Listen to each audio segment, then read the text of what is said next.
એમ કહે છે ને પ્રહલાદ પ્રભુવાળું બગડ્યું છે, પ્રહલાદ પ્રભુવાળું બગડ્યું છે એમ કહેતા હતા ને, એટલે થઈ આવી જશે એમ કીધું ને.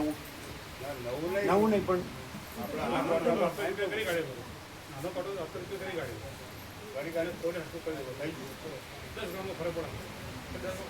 કેટલો ફરક પડે છે? તો ન ચાલે. એક્ઝેક્ટ જોવે ને, કાંટો આગળ થાય એટલે ઓછું આવે. આ દાડો બધાને ઉલ્લું બનાવો. આનું કામ લાવો છે? 150 ગ્રામ વાળું લાવો ને. ચાલાકી જે મોટો કોટો છે ને એમાં વજન બતાવો કમ્પ્લીટ. પેલો કે છે ને બગડ્યો છે, ચર્ચા ચાલતી હતી. બીજો કોટો છે ને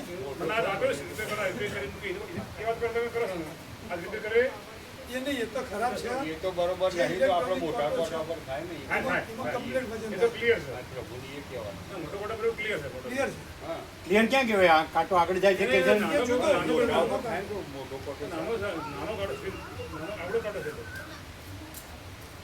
બીજી કોઈ વાત નહીં. કોને ઉલ્લું બનાવવાના? વસીટ ને? અરે તમે આખી જિંદગી ઉલ્લું બન્યા એટલે.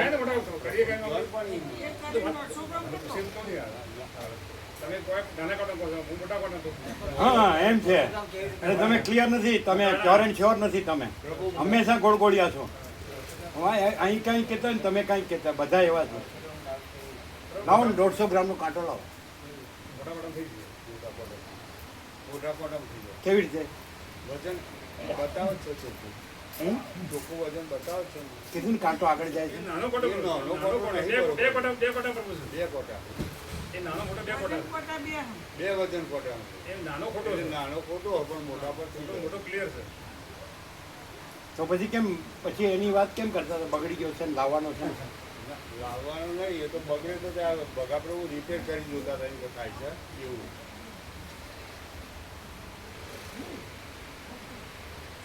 થોડું આગળ જાય છે એમ કીધું ને. હા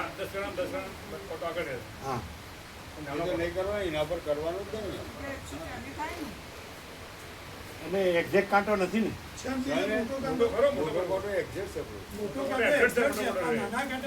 એટલે દરેકે દરેકનું વજન કરવાનું ને. આ લાડુ પેલા વાટકી મૂકીએ ને એ વાટકીનું વજન 110 ગ્રામ બતાવો, ખાલી વાટકીનું. એમાં લાડુ મૂકીએ 150 ગ્રામનું કે 260 ગ્રામ થાય એટલે થઈ જાય. કેવી રીતે? ખાલી વાટકી પહેલા એનું વજન કરીએ એનું વજન કરી દીધું.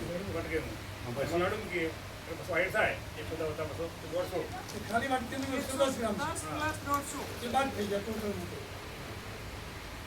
એટલે આવી રીતે કરી એટલે એક્ઝેક્ટ થાય ખરું? એક્ઝેક્ટ થઈ જાય. કેવી રીતે? કેવી રીતે? એટલે વાડકીનો ધડો કરી નાખે. 110 ગ્રામની વાડકી, પછી એમાં લાડુ ભરીએ 260 આવે એટલે 150 નો લાડુ થઈ ગયો. એ માપથી પછી બાકીનું બનાવતા જવાનું. 150 ની વાટકી હોય ને 260 કેવી રીતે આવે?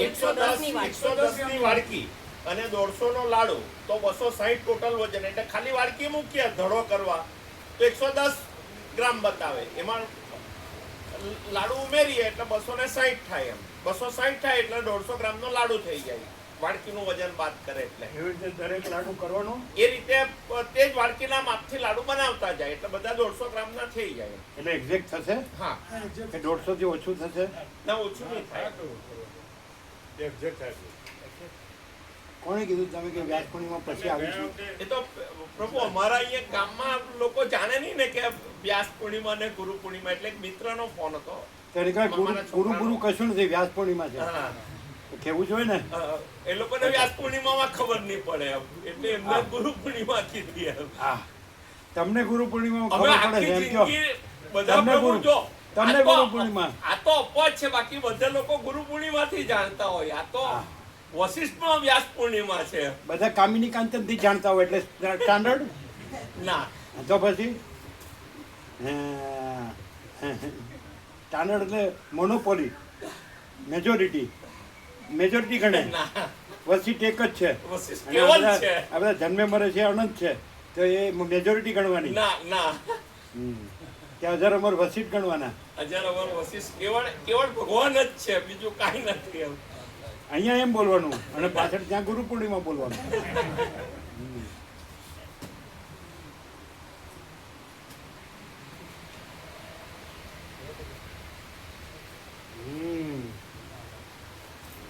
હવે કોણ કરવાનું છે માપ એક્ઝેક્ટ? બગાપ્રભુ એ કોણ કરવાનું? તમે કહેતા ને 10 જોઈએ, પ્રહલાદ પ્રભુ કીધું તો 5 જ આવ્યા, બીજા 5 અહીંના કહેતા હતા ને કોણ જવાના? રેવા પ્રભુ અને અમૃત પ્રભુ અને પેલા પ્રભુ 3 તો ત્યાં બેઠા જ છે.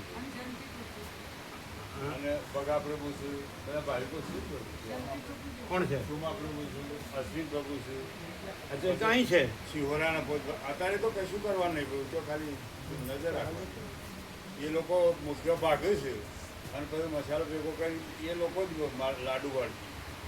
એ રાજ સત્ય નાખવાનું કીધું પેલી લાવ્યો એ બધું અહીં ભાવિક લાવ્યો એ બધું ત્યાં પેલા તો લઈને જ જોડી બેઠા બધું. બધું. એટલે એ જ અંદર મૂકવાના છે હા પ્રહલાદ પ્રભુ. હા, પેલા પ્રભુ, અમૃત પ્રભુ, રેવા પ્રભુ ત્રણ ત્યાં જ છે. બરાબર.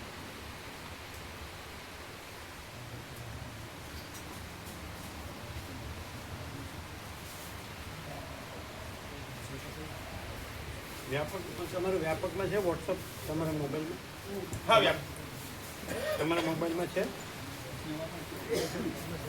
અત્યારે આવ્યું છે, જોયું? તમે જોયું? હા તમે જોયું? હા હા. કેવું છે? યુનિક કાલે આપવાનું છે.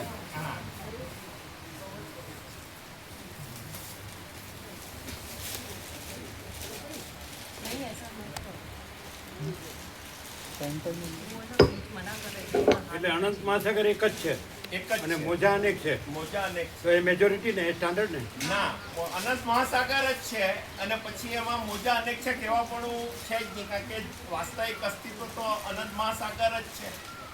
મોજા તો ખાલી આભાસ આકાર માત્ર છે ને એ કાંઈ નથી. કેમ છે રામાપ્રભુને? સારું છે, એમનું વાયરલ ઇન્ફેક્શન થઈ ગયું એટલે છે. કેમ રિપોર્ટ છે? કઢાયા, રિપોર્ટ બધા કઢાયા, એમ કે એમનું વાયરલ છે. એટલે કેમ છે? સારું, પણ એમ કે એલર્જી છે ને, એટલે કોઈના સંપર્કમાં આવે જ બીજાને પાસે થશે. એટલે અત્યારે તો સાઈડમાં એક રૂમમાં એમને ટ્રીટમેન્ટ ચાલે. એટલે વ્યાસ પૂર્ણિમા જતી રહેશે ને તો સારું થઈ જશે. ના ના હશે એમ તો, પણ એમનું વાયરલ છે જ. કાલે આવશે. આખો આનંદ આનંદ જ છે, બીજું કાંઈ નથી. આખી આનંદ શાંતિ છે, બીજું કાંઈ નથી. આવે ને તો અમુકને જેમ છેટે બેહાડે છે એમ છેટે બેહાડે. વ્હાઇટમાં બેકગ્રાઉન્ડમાં હોય છે ને, માસ્ક શું? વ્હાઇટ બેકગ્રાઉન્ડમાં બ્લુ કલરમાં છે અને blue એ તો એ background બેનર માં બનાવવા white માટે, coloરમાં બંને છે. એ બેનર બનાવવા માટે, Banner બનાવવા માટે. બ્લુમાં વ્હાઈટ બેનર. અને પેલું છે એ બોર્ડ એ બનાવવા માટે. તાત્કાલિક કાલે આપવાનું છે, એટલે જાડા પેપરમાં છાપીને કાલે આપી દેવાનું. બરાબર. એ સ્ટીકરને તો વાર લાગે એટલે જાડા પેપરમાં કાલે બધાને અપાય. કેવું છે? એટલે મસ્ત, એટલે સંપૂર્ણ મસ્ત તો આપણે હોટલમાં કાંઈ ખાતા હોય તો કે મસ્ત છે. લ્યો, ના સંપૂર્ણ પ્રકાશ આખો સાલનો સાર એમ. પણ આ બધું આ વાંચ્યા કરે છે ને, લખ્યા કરે છે ને, યાદ રાખ્યા કરે છે ને, બોલ્યા કરે છે, એનું તમે જોયું? આજનું જોયું? તો હવે પાછું હવે આ છે એ આખો સારનો સાર નથી, એટલે બીજું કંઈક કાઢવું પડે ને, હવે લખીને કે વાંચીને કે યાદ રાખીને કે બોલીને કે. હા, બીજા શબ્દો આવે તો એ બધું આમાં છે, બીજા પાસાઓને સાપેક્ષ ને એવું બધું છે. આ અનંતપૂર્ણ નિરપેક્ષ આ જ.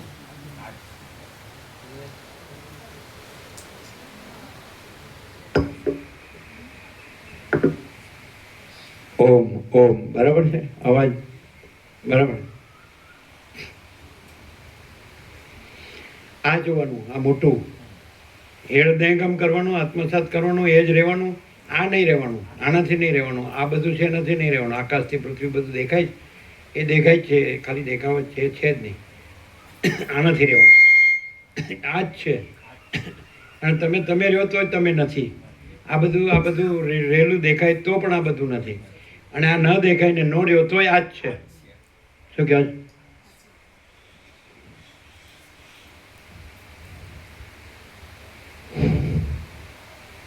ઓમ બરાબર છે કે ઓછું છે? ઓમ બરાબર બરાબર.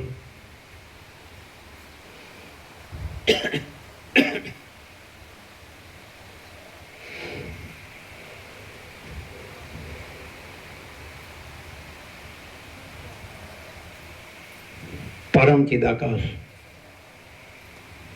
परम ज्योति, अखंड ज्योति, महाचिदाकाश, स्वयं प्रकाश, संपूर्ण प्रकाश, पूर्ण ब्रह्म, अनंत तेज घन, अनंत चित घन, परमाकाश, केवल, अनंत, शुद्ध, तेज घन, परमाकाश, अखिल आत्मा, पूर्ण ब्रह्म, परमात्मा, परम चिदाकाश, परम ज्योति, अखंड ज्योति, अनंत, पूर्ण, परम चिदाकाश, परम शांति, स्वयं सिद्ध, स्वयं प्रकाश, स्वयं पूर्ण, स्वस्वरूप, यही सब कुछ है, इसके सिवा कुछ नहीं है। शून्यभास, अनंत कोटि, महाकल्पो है ही नहीं।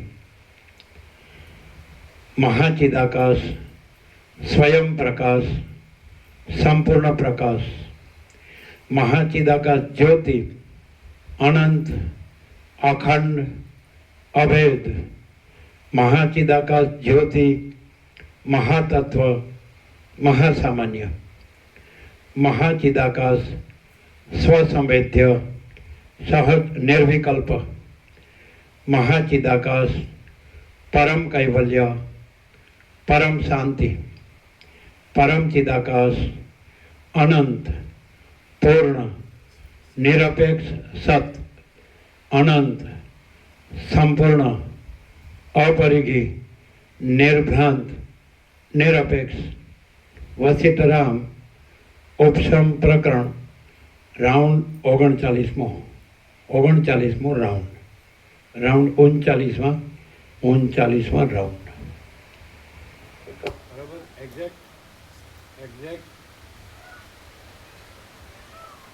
આ બધા નિચોડ કહેવાય. પણ એક જ વાક્યમાં જોતા હતા આખું પરમાકાશ જ છે, આખું દ્રશ્ય છે જ નહીં. અને આજે આપ્યા એ પણ બરાબર. આ વધારે કોઈ મૂકે, નીચેનું મૂકી આ વધારે છે. ये नीचे का दबाया हुआ है.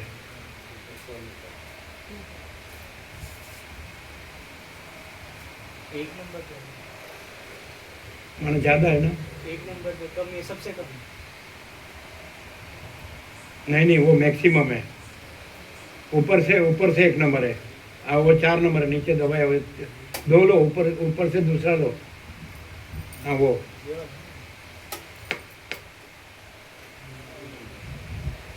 ये कम हुआ कि नहीं? वो ये पहले वाले. अरे अभी ये तो नीचे का तो खुल गया ना. अभी वो था ना पहले यही नीचे वाला था ना. नहीं, यही था. ये ब्लैक वाला नहीं था. नहीं, तो अभी कम करने का है तो ये सबसे कम है. थोड़ा दूर ले लो.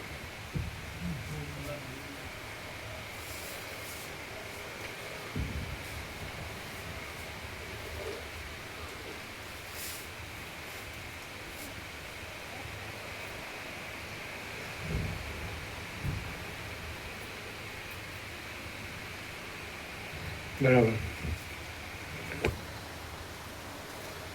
હવે એકલા જ આવ્યા? ના, હું પ્રિયાંક પ્રભુ, કીર્તિ પ્રબોધતાથી જીજ્ઞા માળી અને એક બીજા ભાવિક છે, નવા ભાવિક છે. 4 જણા આવ્યા. તો જેને નવા વચનામૃત આપવાના છે ને આપી દો. જે નવા આવ્યા હોય એને નવા વચનામૃત આપી દો.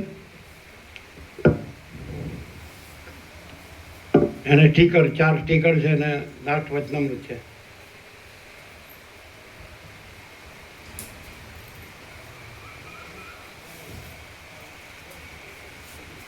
कौन कौन नવું આવ્યું છે? नया कौन कौन आया है? अच्छा, पहला जीवन प्रभु बाकी, वो कौन है पीछे? वो आपके साथ है वो? हाँ, એને આપો, નવા જે આવ્યા એને આપો. તમે અશ્વિન પ્રભુ લીધા નવા વચનામૃત? અશ્વિન પ્રભુ લીધા? એ ક્યાં સાંભળે? અરે અશ્વિન પ્રભુ લીધા નવા?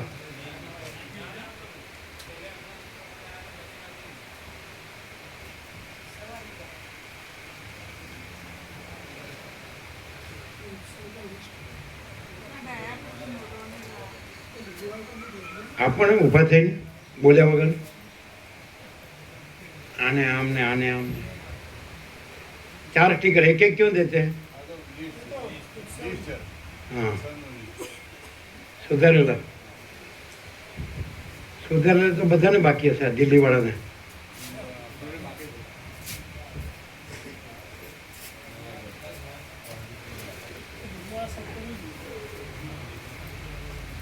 चार स्टिकर होगा, 4 है ना? लास्ट वाला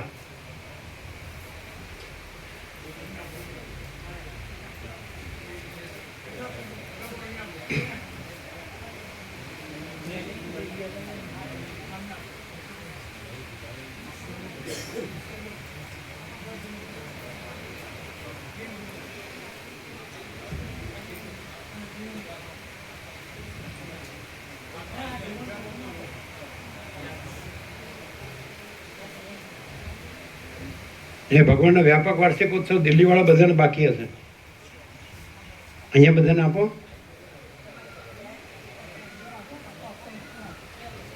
વધારે પડે છે એનું કારણ શું?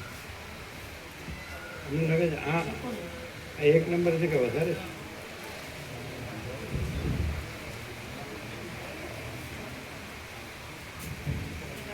વાંચજો, નીચે વાંચજો. 1 2 3 4 કેવી રીતે લખ્યું છે?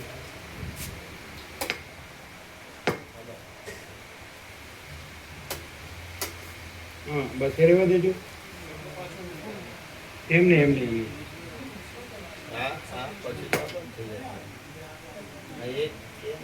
हाँ, तो 3 मैक्सिमम है, तो ये 1 के है एना खबर पड़ती नहीं.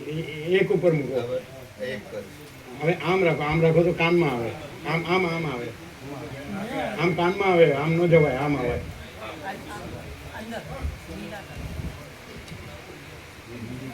હવે એને બતાડો બોલાવીને પાછું. એ પાછા નીચે 1 કહેતા હતા. हाँ, देखो ये क्या बोलते हैं. आओ. हाँ, एम नहीं. अरे वो नीचे 1 बोलता था. अरे उसको पढ़ाओ ना. अरे पढ़ो. आप नीचे 1 बोलते थे ना. अरे आप मत बताओ, इसको देखने दो. इधर आओ. यही तो 1 है, तो यही तो बात है. अरे 3 पर था अभी पहले. 3 पर नहीं था. शुरुआत से 1 ही था. इसको पीछे लिया थोड़ा तो फ्लो कम हुआ.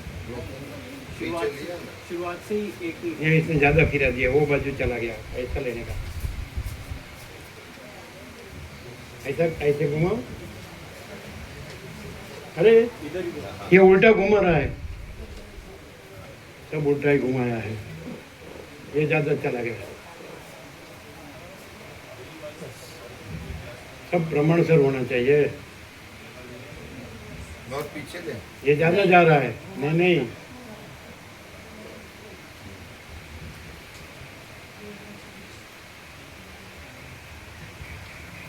और ज्यादा जा रहा है. अरे ऐसे लो ना, 1 हाथ से कर रहे हैं ना, इसलिए मेल नहीं खाता है. पर एम से कम ले जाओ, आम कान में आवे.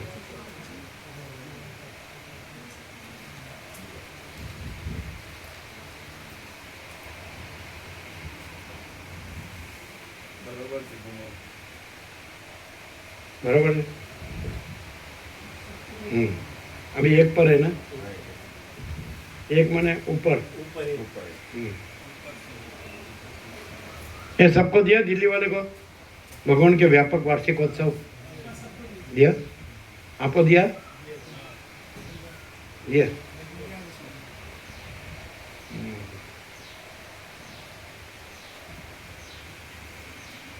હમ.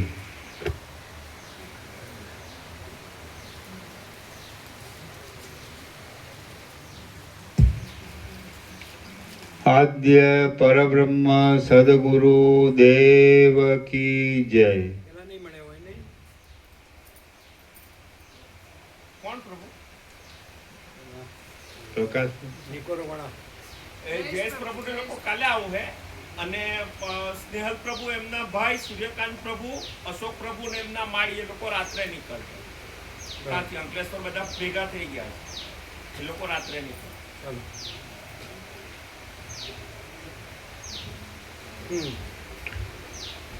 આદ્ય પરબ્રહ્મ સદગુરુ દેવ કી જય. ઓમ શ્રી પરમાત્મને નમઃ.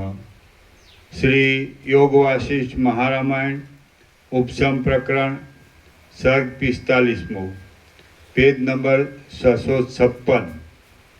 સર્ગ 45મો. ગાધીનો ચાંડાળ જન્મ, તેની શિકારી વૃત્તિ અને પછી થયેલો રાજ્ય લાભ. આ 45મા સર્ગમાં ગાધીનો ચાંડાળીની કુખમાં જન્મ, શિકારની વૃત્તિ અને બંધુઓ મરી ગયા પછી તેને કીરપુર નામના નગરમાં થયેલી રાજ્યની પ્રાપ્તિ એ કથા કહેવામાં આવશે. આ બધા જગતના ગુરુઓ કરે ને બધા શાસ્ત્રો ને બધું વાંચે ને સમજે તો આ પ્રકાશની ખબર પડે. ના પડે. અને આ પ્રકાશમાં આ બધું કાંઈ છે, કાંઈ નથી. ક્લિયર થાય છે. એટલે અહીંયા એ જ છે, પણ અહીંયા પ્રકાશ છે અને બાકી બધે પ્રકાશમાં જે નથી એવો આભાસ જ છે. એટલે અહીંયા કેવળ પ્રકાશ છે અને આભાસ ધરમૂળ નથી. આ જ ફરક બીજે ને અહીંયામાં. પણ આ પ્રકાશ સર્વત્ર છે આ સર્વત્ર છે, અને આભાસ ક્યાંય નથી. ક્યાંય નથી.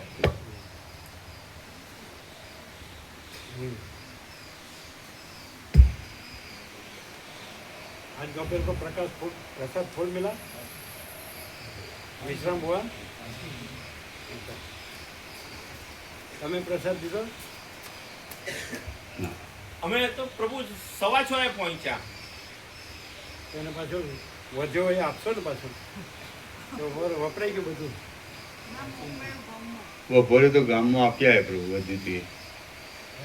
એક પેલું છે થોડું બાસુંદી થોડીક છે, એટલે કેટલું આપી આવ્યા? શાક પ્રસાદ. એ નહીં, બાસુંદી નહીં આપ, બાસુંદી તો છે ને, એ લોકોને જે બાકી હોય ને આપવાનું. હા જે બપોરે લીધો એમને નહીં, હા જે બાકી હોય. હા.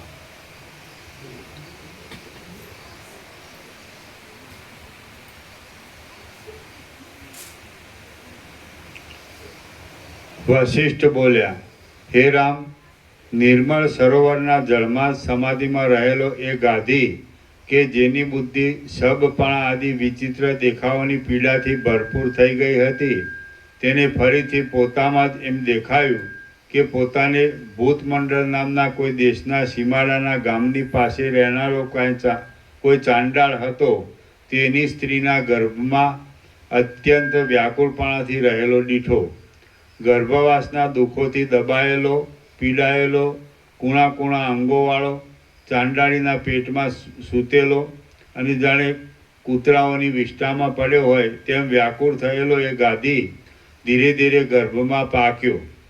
જેમ વર્ષા ઋતુ કાળા વાદળાને જન્મ આપે છે તેમ પૂરા મહિના થતાં ચાંડાળીએ કાજળ જેવી કાંતિવાળા અને મળમૂત્રાદિથી ખરડાયેલા બાળકને જન્મ આપ્યો. ચાંડાળના ઘરમાં ઉછરેલો અને ચાંડાળોને પ્યારો લાગતો એ ગાદી યમુનાના પ્રવાહમાં પડેલા ફૂલના ગુચ્છાની જેમ આમ તેમ કૂદકા મારતા શીખ્યો. એમ કરતાં કરતાં 12 વર્ષનો થયો અને પછી ધીરે ધીરે 16 વર્ષનો થયો. પુષ્ટ ખભાઓવાળો થયો, દ્રઢ અંગોવાળો અને ગાંઠા મેઘ જેવો શ્યામ એ ચાંડાલ કૌંસમાં ગાંધી પોતાની સાથે કૂતરાઓનું ટોળું લઈને એક વનથી બીજા વનમાં અને બીજા વનથી ત્રીજા વનમાં વિહાર કરવા લાગ્યો. શિકારથી પોતાની આજીવિકા ચલાવવા લાગ્યો ને લાખો મૃગોને મારવા લાગ્યો. પછી અત્યંત શ્યામપણાવાળી, ગુચ્છો સરખા સ્તનોવાળી અને નવા પાંદડા જેવા હસ્તોવાળી હોવાને લીધે તમાલની લતાની જેવી લાગતી એક ચાંડાળીને તે પરણ્યો. જેમ શ્યામ ભ્રમર શ્યામ ભ્રમરીની સાથે પુષ્પોની સમૃદ્ધિવાળા વનોમાં વિહાર કરે તેમ અત્યંત શ્યામ અંગોવાળો એ ચાંડાળ શ્યામ અંગોવાળી સ્વાભાવિક રીતે ધોળા છતાં પણ દાંતણ નહીં કરવાને લીધે કાળા થયેલા દાંતોવાળી અને વનના પાંદડાઓને લેવા માટે કરવામાં આવતા ઘણા ઘણા વિલાસોથી લચકતી કેડવાળી એ નવી પ્રિયાની સાથે તે વનોમાં વિહાર કરવા લાગ્યો. જાણે વિંધ્યાચળનું કોઈ મોટું વન પુરુષનો વેશ લઈને ફરતું હોય એવો એ ચાંડાળ કામભોગના વ્યસનથી આતુર થઈને પોતાની પ્યારી ચાંડાળીની સાથે વૃક્ષોની અને લતાઓની કુંજોમાં વસવા લાગ્યો. વનોની કુંજોમાં આરામ લેવા લાગ્યો. પર્વતોની ગુફાઓમાં સૂવા લાગ્યો. પાંદડાના ડગોમાં છુપાઈ રહેવા લાગ્યો. વૃક્ષોના જાળામાં નિવાસ કરવા લાગ્યો. બાવળના પુષ્પોની, જોઈના પુષ્પોની અને આંબાના મોરની માળાઓ પહેરીને ફરવા લાગ્યો અને કાનો ઉપર કેવડાના પુષ્પો ધારણ કરીને વિનોદ કરવા લાગ્યો. તે પુષ્પોની શૈયાઓમાં લોટવા લાગ્યો અને પર્વતોના પ્રાંતોની ભૂમિકાઓમાં ફરવા લાગ્યો. વનોના સઘળા પ્રદેશોને જાણનારા અને મૃગોને મારવામાં ચતુર એવા એ ચાંડાળે પર્વતોમાં જેમ ખેર અત્યંત વિષમપણાવાળા કાંટાઓને ઉત્પન્ન કરે છે તેમ અત્યંત વિષમ ચરિત્રવાળા પુત્રોને ઉત્પન્ન કર્યા. જેને ફૂલના અંકુર જેવા પુત્રો ઉત્પન્ન થયા હતા એવો સ્ત્રીવાળો, ધનવાન અને જેનું યૌવન ક્ષીણ થવા માંડ્યું હતું એવો એ ચાંડાળ ગાધી વૃષ્ટિ વિનાના દેશની જેમ ધીરે ધીરે ગરડો થયો. ત્યારે પાછો પોતાની જન્મભૂમિરૂપ ભૂતમંડળ દેશના ગામમાં આવીને ગામથી દૂર પાંદડાઓની એક ઝૂંપડી બનાવીને તેમાં મોટા મુનિની જેમ રહ્યો.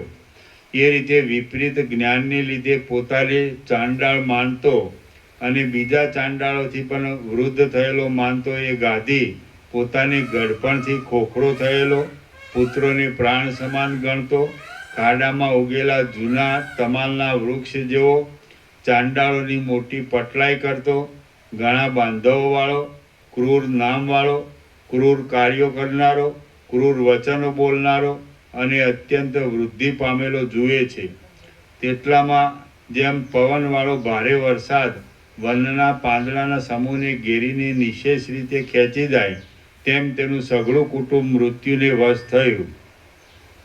કૌંસમાં સ્ત્રી પુત્ર બધા મરી ગયા.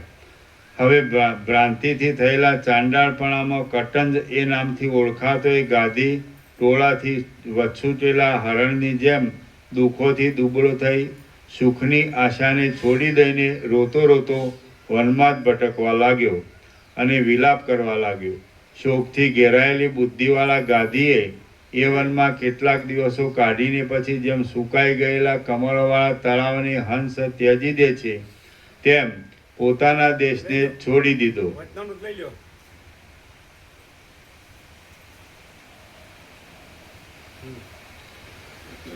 સુખની આશા વિનાનો અને ચિંતાથી ઘેરાયેલો એ ગાદી વાયુએ ખેંચેલા મેઘની જેમ પરાધીન જેવો થઈને ઘણા દેશોમાં ફરવા લાગ્યો. ફરતા ફરતા એક દિવસે જેમ શૂન્ય આકાશમાં ફરતા કોઈ પ્રાણીને આકાશમાં સારું વિમાન જોવામાં આવે છે તેમ એ ગાદીને કીર નામના દેશની એક સુંદર રાજધાની જોવામાં આવી. એ ગાદી તે રાજધાનીના રાજમાર્ગમાં ગયો કે જે રાજમાર્ગ ઉપર પગની ગુંટીડૂબ પુષ્પો પાથરવામાં આવ્યા હતા. વૃક્ષો, લતાઓ તથા સ્ત્રીઓ ચળકતા રત્નોથી અને વસ્ત્રોથી ઢંકાયેલા હતા. ચંદનની તથા અગરુની ધામધૂમ જામી રહી હતી. સામંતોની, સ્ત્રીઓની તથા પુરુષોની ભીડ થઈ રહી હતી અને સ્વર્ગના રાજમાર્ગના જેવી શોભા દેખાતી હતી. એ રાજમાર્ગમાં તે ચાંડાળ થયેલા ગાદીને ઉત્સવના સંબંધથી છૂટો મૂકેલો એક હાથી જોવામાં આવ્યો કે જે હાથી મણિયોથી તથા રત્નોથી શણગારાયેલો હતો. જાણે જંગમ થઈને મેરુ પર્વત ફરતો હોય એવો તે હાથી દેખાતો હતો અને જેમ ચિંતામણીની પરીક્ષા કરીને તેને શોધી લેવાની ઈચ્છાથી કોઈ ઝવેરી ચારે બાજુ ફરતો હોય તેમ એ રાજધાનીનો રાજા મરી ગયા પછી રાજ્યને યોગ્ય બીજા કોઈ ભાગ્યશાળી પુરુષની પરીક્ષા કરીને તેને શોધી લેવાની ઈચ્છાથી ચારે બાજુ ફરતો હતો. જંગમ થયેલા પહાડ જેવા એ હાથીને પેલા ચાંડાળે ગાધીએ કૌતુકથી ખેંચાયેલી દ્રષ્ટિ વડે ઘણીવાર સુધી જોયા કર્યો. એ હાથીએ પોતાની સામે એકાગ્ર દ્રષ્ટિથી જોઈ રહેલા તે ચાંડાળને પ્રેમપૂર્વક સૂંઢ વડે ઉપાડી લઈને જેમ મેરુ પર્વત પોતાના ઉપર સૂર્યને સ્થાપે છે તેમ પોતાની કાંધ ઉપર બેસાડ્યો. હાથીએ તેને પોતાની કાંધ ઉપર બેસાડ્યો તે સમયે જેમ પ્રલયકાળનો મેઘ આકાશ પર ચડતા મહાસમુદ્રો ગર્જના કરવા લાગે તેમ ચારે બાજુ જય સૂચક દુદુંબીઓ ગડગડવા લાગ્યા.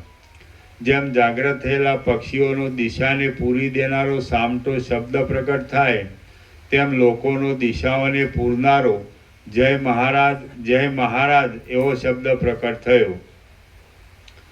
પછી જેમ કિનારાઓની ઉપર મોજાઓ પછડાતા સમુદ્રોનો ધ્વનિ ઉત્પન્ન થાય તેમ બંદીજનોનો ઘાટો કોલાહલ ઉત્પન્ન થયો. જેમ ક્ષીરસાગરના મથનથી ભ્રમણને પામેલી લહરીઓએ મંદરાચલને વીંટી લીધો હતો તેમ ઉત્તમ સ્ત્રીઓએ તે ગાદીને શણગારવા માટે વીંટી લીધો. જેમ સમુદ્રોના કિનારાઓ સૂર્યના કિરણોથી ચળકતા રત્નો વડે પાસે રહેલા પર્વતને વધાવે છે તેમ સુંદર સ્ત્રીઓએ દોરાઓમાં પરોવાયેલો અનેક રત્નોથી તે ગાદીને વધાવ્યો. જેમ વર્ષા ઋતુ વનની નદીઓના પૂરોથી પર્વતના ઉત્તમ શિખરને શણગારે તેમ તે સ્ત્રીઓએ હિમના જેવા ટાઢા સ્પર્શવાળા હારોથી તેને શણગાર્યો. જેમ ચપળ પલ્લવોવાળી વસંતની શોભાઓ પુષ્પોથી વનને ઘેરી લે છે તેમ ચપળ હસ્તોવાળી તે સ્ત્રીઓએ વિચિત્ર વર્ણોવાળા સુગંધી પુષ્પોથી તેને ઘેરી લીધો. જેમ પર્વત જુદા જુદા ધાતુઓની પ્રભાવથી આકાશને રંગે છે તેમ તે સ્ત્રીઓએ અનેક વર્ણોવાળા અનેક રસોવાળા અને અનેક પ્રકારના સુગંધોવાળા લેપનોથી તેને રંગ્યો.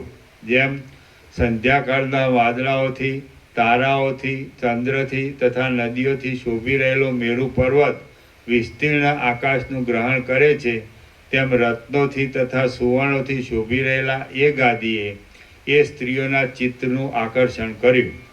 વિલાસવાળી કિરપુરની સ્ત્રીઓ શણગારાયેલો તે રાજા રત્નોરૂપી પુષ્પો તથા વસ્ત્રો વડે વ્યાપ્ત અને કોમળ લતાઓ વડે ઘેરાયેલા કલ્પવૃક્ષની જેમ શોભવા લાગ્યો. જેમ માર્ગમાં રહેલા ખીલેલા વૃક્ષની પાસે સઘળા પ્રવાસી લોકો આવે તેમ એ રાજાની પાસે પોતપોતાના પરિવારો સહિત મંત્રીઓ આદિ સઘળા લોકો આવ્યા. એ લોકોએ તે ગાદીને સિંહાસન પર બેસાડીને અનુક્રમથી તેનો અભિષેક કર્યો અને પછી તેને તે જ હાથી ઉપર બેસાડીને તેની પાછળ જેમ ઐરાવતની ઉપર બેઠેલા ઇન્દ્રની પાછળ દેવતાઓ ચાલે તેમ સર્વ લોકો ચાલ્યા. એ પ્રમાણે જેમ કાગડાને મરી ગયેલો જાડો જંગલી હરણ મળે તેમ એ ચાંડાળને કીરપુરનું રાજ્ય મળ્યું. કીર દેશની સ્ત્રીઓ પોતાના હસ્તોથી જેના ચરણ કમળને સ્વચ્છ કરવા લાગી એવો સર્વ અંગોમાં કરેલા કેસરના લેપનોથી સંધ્યાકાળના મેઘની જેમ શોભતો અને સ્ત્રીઓના સમૂહોથી વીંટાયેલો એ રાજા જેમ સિંહણોના સમૂહોથી વીંટાયેલો સિંહ પ્રફુલ્લિત વનમાં શોભે તેમ કીરપુરમાં શોભવા લાગ્યો. સિંહોએ મારી નાખેલા હાથીઓના કુંભસ્થળોમાંથી નીકળેલા મોતીઓથી શણગારેલા શરીરવાળો અને જેના ચિંતા તથા ખેદ શાંત થઈ ગયા હતા એવો એ રાજા તે નગરીમાં સારા સારા ઈષ્ટ મિત્રોની સાથે જેમ સૂર્યના કિરણોથી અને મધથી તપેલો હાથી તળાવમાં જળના સમૂહોની સાથે રમે તેમ રમવા લાગ્યો. ફેલાયેલી રાજશક્તિવાળા સઘળી દિશાઓમાં અખંડિત જ્ઞાનવાળો જેના દેશની વ્યવસ્થા કેટલેક દિવસે પોતાની ઈચ્છા પ્રમાણે જ સિદ્ધ થઈ ગઈ અને જેનો સઘળો રાજકાજ સંબંધી બોજો મંત્રીઓએ પોતાની માથે સારી પેઠે ઉઠાવી લીધો એવો એ ચાંડાળ કીરપુરમાં ગવલ એ નામથી રાજ્ય કરવા લાગ્યો. શ્રી યોગ વાસિષ્ઠ મહારામાયણમાં ઉપશમ પ્રકરણનો સ્વપચ રાજ્ય લાભ નામનો સર્ગ 45મો સમાપ્ત. સર્ગ 46મો. ગાંધીની ચાંડાળતા જણાયાથી પ્રજાએ અગ્નિ પ્રવેશ કર્યો અને રાજ્ય ભ્રંશ. આ 46મા સર્ગમાં બીજા ચાંડાળના બોલવાથી એ રાજાનું ચાંડાળપણું જાણવામાં આવતા સઘળા લોકોએ અગ્નિમાં પ્રવેશ કર્યો. તે જોઈને એ રાજાએ પણ અગ્નિમાં પ્રવેશ કર્યો અને પછી જળની અંદર રહેલો ગાંધી જાગ્રત થયો એ કથા કહેવામાં આવશે.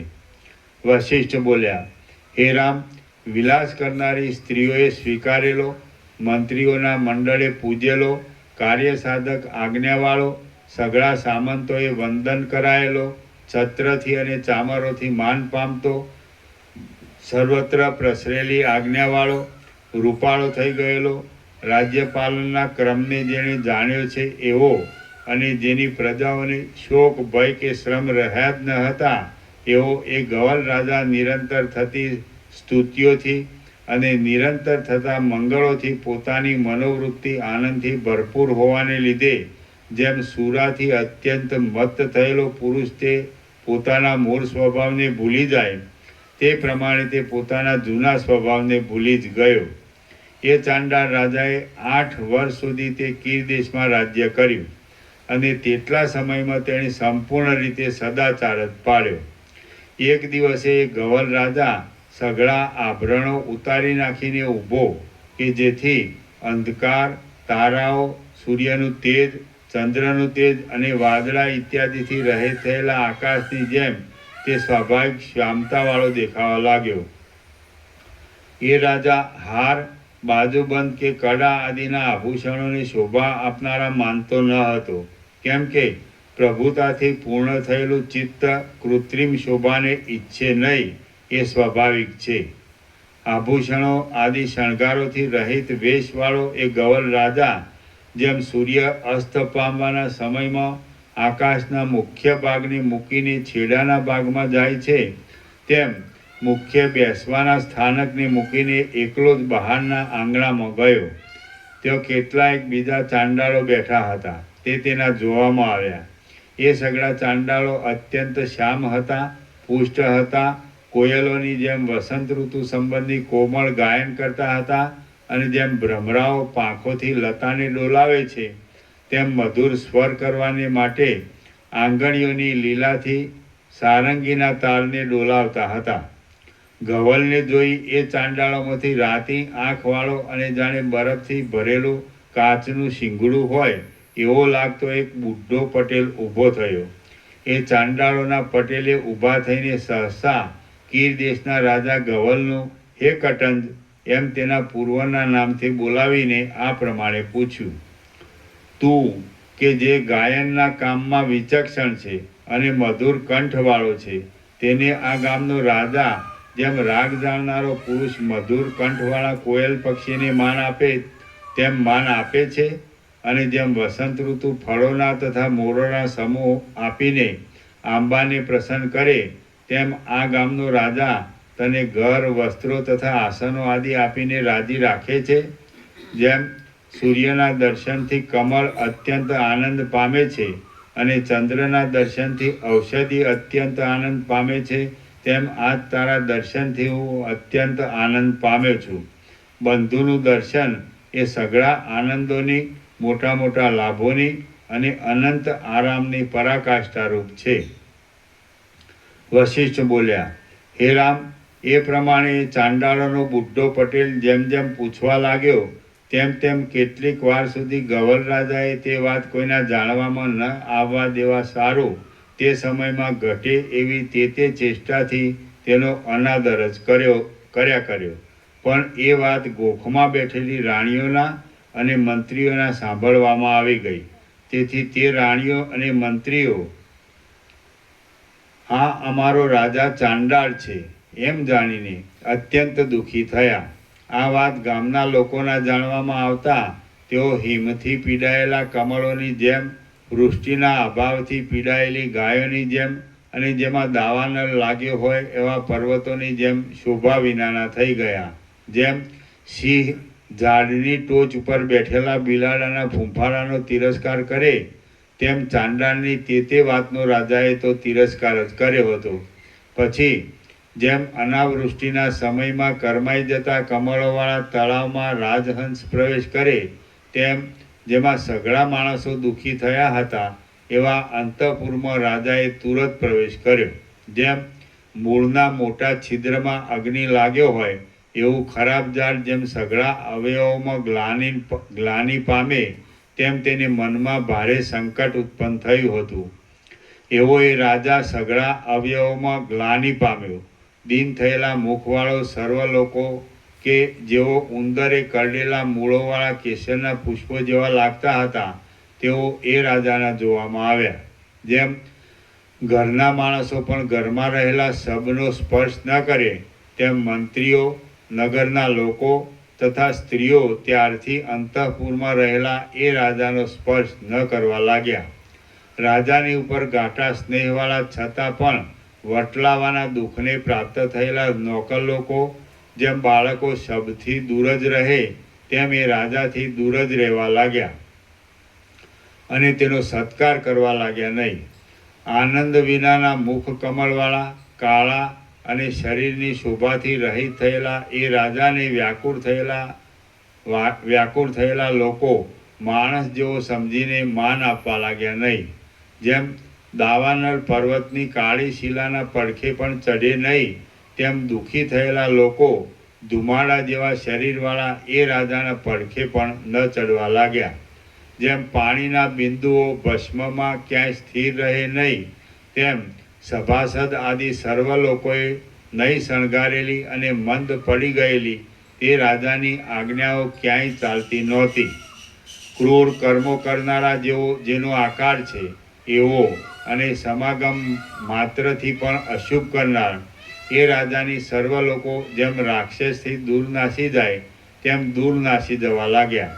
જેમ ધન આદિ ગુણોથી રહિત થયેલા દરિદ્ર પ્રવાસી પરદેશમાં લોકોના મંડળમાં પેસવા લાગે તો પણ પાછો એકલો જ થઈ રહે તેમ માનથી રહિત થયેલો એ રાજા લોકોના સમુદાયમાં જવા લાગ્યો તો પણ પાછો એકલો જ થઈ રહેવા લાગ્યો.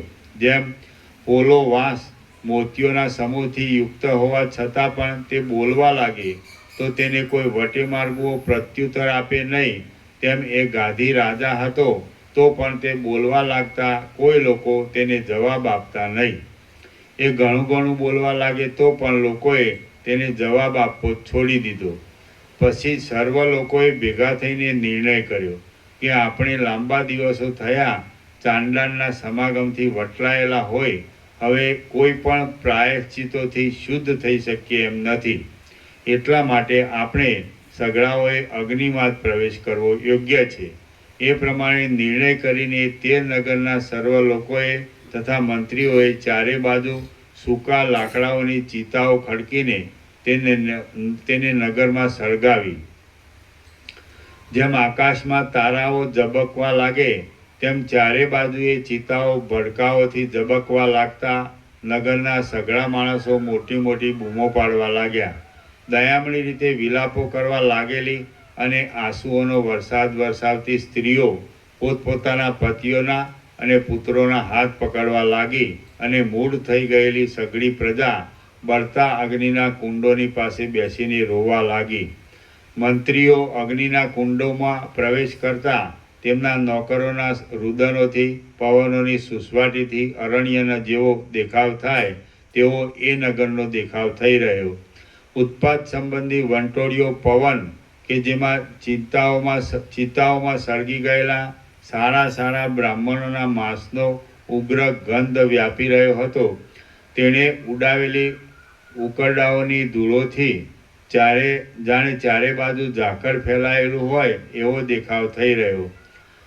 આકાશમાં સૂર્ય જેમ વાદળાઓથી ઢંકાઈ જાય તેમ પવને ફેલાવેલા ચરબીના ગંધને લીધે દૂર દૂરથી આવી પહોંચેલા ગીધ આદિ પક્ષીઓના મંડળોથી તે ઢંકાઈ ગયો. પવને ઉડાવેલા ચિતાઓના અગ્નિઓના તણખાઓથી સઘળું આકાશનું મંડળ પ્રકાશવાળું દેખાવા લાગ્યું. સઘળી દિશાઓમાં ઉડતા તણખાઓને લીધે જાણે તારાઓનો વરસાદ થતો હોય એવો દેખાવ થઈ રહ્યો. ઉદ્ધત થયેલા ચોર લોકો લૂંટ પાડવા લાગતા નાના મોટા બાળકો ધ્રુજવા લાગ્યા તથા ચીસો પાડવા લાગ્યા. ત્રાસ પામેલા લોકોના જીવનોની સાથે નામો પણ જતા રહ્યા. કોઈ પ્રકારની મર્યાદા રહી નહીં. ઘરો એવા દૂરદાણી થઈ ગયા કે જેમનો પાછો પત્તો જ મળે નહીં. ધન આદિ સઘળા સંચયોને ચોરો લૂંટી લઈ ગયા અને સર્વ લોકો પુત્રોને તથા સ્ત્રીઓને ત્યજી દઈને મરવાની ઉતાવળ કરવા લાગ્યા. આ પ્રમાણે દૈવની મહાદુઃખદાયી અવ્યવસ્થા ચાલવા લાગતા અને સઘળા લોકોની સ્થિતિ કલ્પાંત જેવી થઈ જતા, જેની બુદ્ધિ રાજ્યના કેટલાક સજ્જનોના સંગથી પવિત્ર થઈ હતી, એવા ગવલ રાજાએ શોકથી વ્યાકુળ થઈને નીચે પ્રમાણે નિશ્ચય કર્યો. ગવલ રાજા બોલ્યો, સ્વગત, આ દેશમાં સમય વિનાના થયેલા કલ્પાંત જેવો અને સઘળા મોટાઓનો નાશ કરનારો આ અનર્થ કેવળ મારા કારણથી જ પ્રાપ્ત થયો છે. હવે મારું દુઃખ ભરેલું જીવન રાખીને શું કરવાનું છે? મારે તો મરવું એ જ મહોત્સવ છે. જગતમાં નિંદાના પાત્રરૂપ થયેલા અભાગ્યા જીવને તો જીવન કરતાં મરવું જ ઉત્તમ છે. વશિષ્ઠ બોલ્યા, હે રામ, ગવલ રાજાએ એ પ્રમાણે નિશ્ચય કરીને મનમાં કાંઈ પણ ભય નહીં રાખતા, જેમ પતંગિયું પોતાના શરીરને બળતા દીવામાં આહુતિરૂપ કરે છે, તેમ પોતાના શરીરને બળતા અગ્નિમાં હોમી દીધું. ગવલ નામનો પોતાનો દેહ વૈરાગ્યના બળને લીધે અગ્નિના પુંજમાં પડી દાહને લીધે વ્યાકુળ અવયવવાળો થઈ જતા જળમાં અગમર્ષણ કરતો ગાદી બ્રાહ્મણ પોતાના અંગોમાં દાહથી ચલિત થયાનું સ્ફુરણ થતાં તરત જાગૃત થયો. વાલ્મીકી મુનિએ ભરદ્વાજની આટલા સુધી કથા કહી ત્યાં દિવસ જતો રહ્યો. સૂર્ય આથમી ગયો અને મુનિઓની સભા વાલ્મીકી મુનિને પ્રણામ કરીને સાયંકાળના નિત્ય કર્મો કરવાને માટે ત્યાંથી ઉઠીને નાહવા ગઈ. રાત્રિ વીત્યા પછી સૂર્યના કિરણો ફૂટ્યા ત્યારે એ સભા પાછી વાલ્મીકી મુનિની પાસે આવી. શ્રી યોગ વાસિષ્ઠ મહારામાયણમાં ઉપશમ પ્રકરણનો રાજ્ય ભ્રંશ નામનો સર્ગ 46મો સમાપ્ત. વાલ્મીકીનો 12મો દિવસ સમાપ્ત. સર્ગ 47મો. ગાદી અને અતિથિનો સમાગમ તથા પ્રત્યક્ષ અનુભવ. આ 47મા સર્ગમાં ગાદી કોઈ અતિથિના મુખથી કીર દેશનું રાજ્ય આદિ કરવાનો પોતાની ચેષ્ટાની વાત સાંભળી તે દેશમાં જઈ સઘળું નજરે જોઈ વારંવાર પૂછીને વિસ્મય પામ્યો એ કથા કહેવામાં આવશે. વશિષ્ઠ બોલ્યા, હે રામ, જેમ સમુદ્રના કિનારાની સમીપમાં થતી ભરતીની પ્રબળ ચક્રી બે ઘડી વારે ભ્રમણથી શાંત થઈ જાય છે, તેમ એક ગાદી બ્રાહ્મણ મહાપીડાકારી ચિત્તના ભ્રમણથી બે ઘડી વારે શાંત થયો. જેમ કલ્પાંતના સમયમાં બ્રહ્મા જગતની રચનાથી વિરામ પામે, તેમ એ ગાદી મનની કલ્પનારૂપ મોહથી વિરામ પામ્યા. જેમ ઊંઘેલો માણસ નિદ્રા શાંત થયા પછી ધીરે ધીરે જાગૃત થાય અને જેણે મદિરા પીધી હોય તે માણસ મદ શાંત થયા પછી ધીરે ધીરે સ્વસ્થ થાય, તેમ એ ગાદી પોતાનો ભ્રમ શાંત થઈ ગયા પછી ધીરે ધીરે જાગૃત થયો અને સ્વસ્થ થયો. જેમ માણસ પ્રભાતે અંધકારરૂપી પડદો દૂર થઈ જતા આ હું છું, આ મારે કરવાનું છે અને આ મારે કરવાનું નથી એમ જુએ છે, તેમ ગાદી ચિત્તનો ભ્રમરૂપ પડદો દૂર થઈ જતા હું નાહવા સારું તળાવમાં ઉતરેલો ગાદી છું, આ તર્પણ આદિક મારે કરવાનું છે અને રાજ્ય કરવાનું નથી એમ જોવા લાગ્યો. જેમ શિશિર ઋતુના અંતે કળીરૂપ થયેલા કમળને વસંત ઋતુ જળમાંથી બહાર કાઢે છે, તેમ તેને પોતાના ગાદીપણાનું સ્મરણ થયું હતું એવા એ બ્રાહ્મણે પોતાના પગને જળમાંથી બહાર કાઢ્યો. આ જળને, આ દિશાઓને, આ આકાશને અને આ પૃથ્વીને જાણે સઘળા બીજો હોય એમ દેખતો એ ગાદી પરમ વિસ્મય પામ્યો. હું કોણ છું, આ શું દેખું છું અને હું શું કરતો હતો, એ રીતે તેને ક્ષણ માત્ર તો પોતાના હૃદયમાં વિચિત્ર વિચારો જ કર્યા. હું થાકી રહ્યો હતો, તેને લીધે ક્ષણ માત્રમાં આ મોટો ભ્રમ મારા જોવામાં આવ્યો. એમ જાણીને તે ગાદી જેમ ઉદયાચળમાંથી સૂર્ય નીકળે તેમ જળમાંથી નીકળ્યો. પછી તે કાંઠે આવ્યો અને નીચે પ્રમાણે ચિંતવન કરવા લાગ્યો. ગાધી બોલ્યો, સ્વગત, મારી તે માતા અને મારી તે સ્ત્રી ક્યાં ગયા કે જેમની મધ્યમાં હું મરણ પામ્યો હતો? જેમ વાયુથી તરત હરાઈ જાય એવા કોણા પાંદડાવાળા માતા પિતા રૂપી લતા અને વૃક્ષ તલવારથી નષ્ટ થઈ જાય તેમ હું બુદ્ધિ વિનાનો બાળક હતો. ત્યારે જ મારા મા બાપ મરી ગયા છે. હું મુદ્દલ પરણ્યો જ નથી. જેમ બ્રાહ્મણ દુષ્ટ અને ક્ષોભ કરનારી મદિરાના સ્વરૂપને પણ જાણે નહીં, તેમ હું દુષ્ટ અને ક્ષોભ ઉપજાવનારી સ્ત્રીના સ્વરૂપને પણ જાણતો નથી. મારા સ્વદેશના બાંધવો તો અહીંથી અત્યંત દૂર છે, તે છતાં હું જેઓના મધ્યમાં મરી ગયો હતો તેઓની સાથે મારે શો સંબંધ હતો અને તેઓને મારી સાથે શો સંબંધ હતો? જેમ ગંધર્વનગર જોવામાં આવે તેમ અનેક પદાર્થોવાળું અને જન્મ આદિની આસક્તિવાળું એ મેં શું દીઠું અને તે શાથી ઉત્પન્ન થયું હતું? એ જે જોવામાં આવ્યું તે ભલે, પણ હવે તેનો વિચાર કરવાની મારે જરૂર નથી. હું બંધુઓના મધ્યમાં મરણ પામીને પડ્યો હતો, એ તો એક જાતની સ્વપ્ન જેવી ભ્રાંતિ હતી. આ મોહમાં જરા પણ સાચું હોય એમ ધારવામાં આવતું નથી.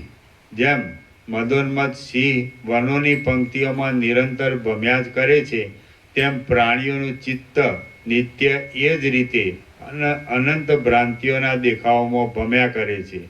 વશિષ્ઠ બોલ્યા, હે રામ, એ ગાદી બ્રાહ્મણે ચિત્તમાં મોહ થવા વિશે એ પ્રમાણે નિશ્ચય કરીને તે પછી પોતાના આશ્રમમાં જ કેટલાક દિવસો કાઢ્યા.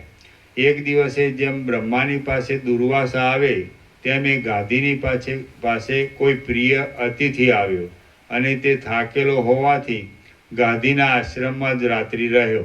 જેમ વસંત વૃક્ષોને ફળોથી, પુષ્પોથી અને રસોથી અત્યંત તૃપ્ત કરે છે, તેમ ગાદીએ એ અતિથિને ફળોથી, પુષ્પોથી અને રસવાળા ભોજનોથી અત્યંત તૃપ્ત કર્યો. એ બંને જણ જાણે સંધ્યાવંદન તથા જપ કરીને અનુક્રમે કોમળ પાંદડાઓવાળી સૈયાઓ પર આવીને બેઠા. પછી જેમ વસંત ઋતુમાં પુષ્પોની શોભા પ્રવર્તે તેમ એ બે તપસ્વીઓ વચ્ચે પોતપોતાના તપ તથા ધ્યાન આદિ કર્મોને યોગ્ય અને શાંતિથી ભરેલી વાતો પરસ્પરમાં ચાલી. પ્રસંગ પ્રાપ્ત થતાં ગાદીએ તે અતિથિને પૂછ્યું કે હે ઉત્તમ બ્રાહ્મણ, તમારું શરીર બહુ દુબળું કેમ થઈ ગયું છે અને તમે થાકી ગયા છો, તેનું કારણ શું છે?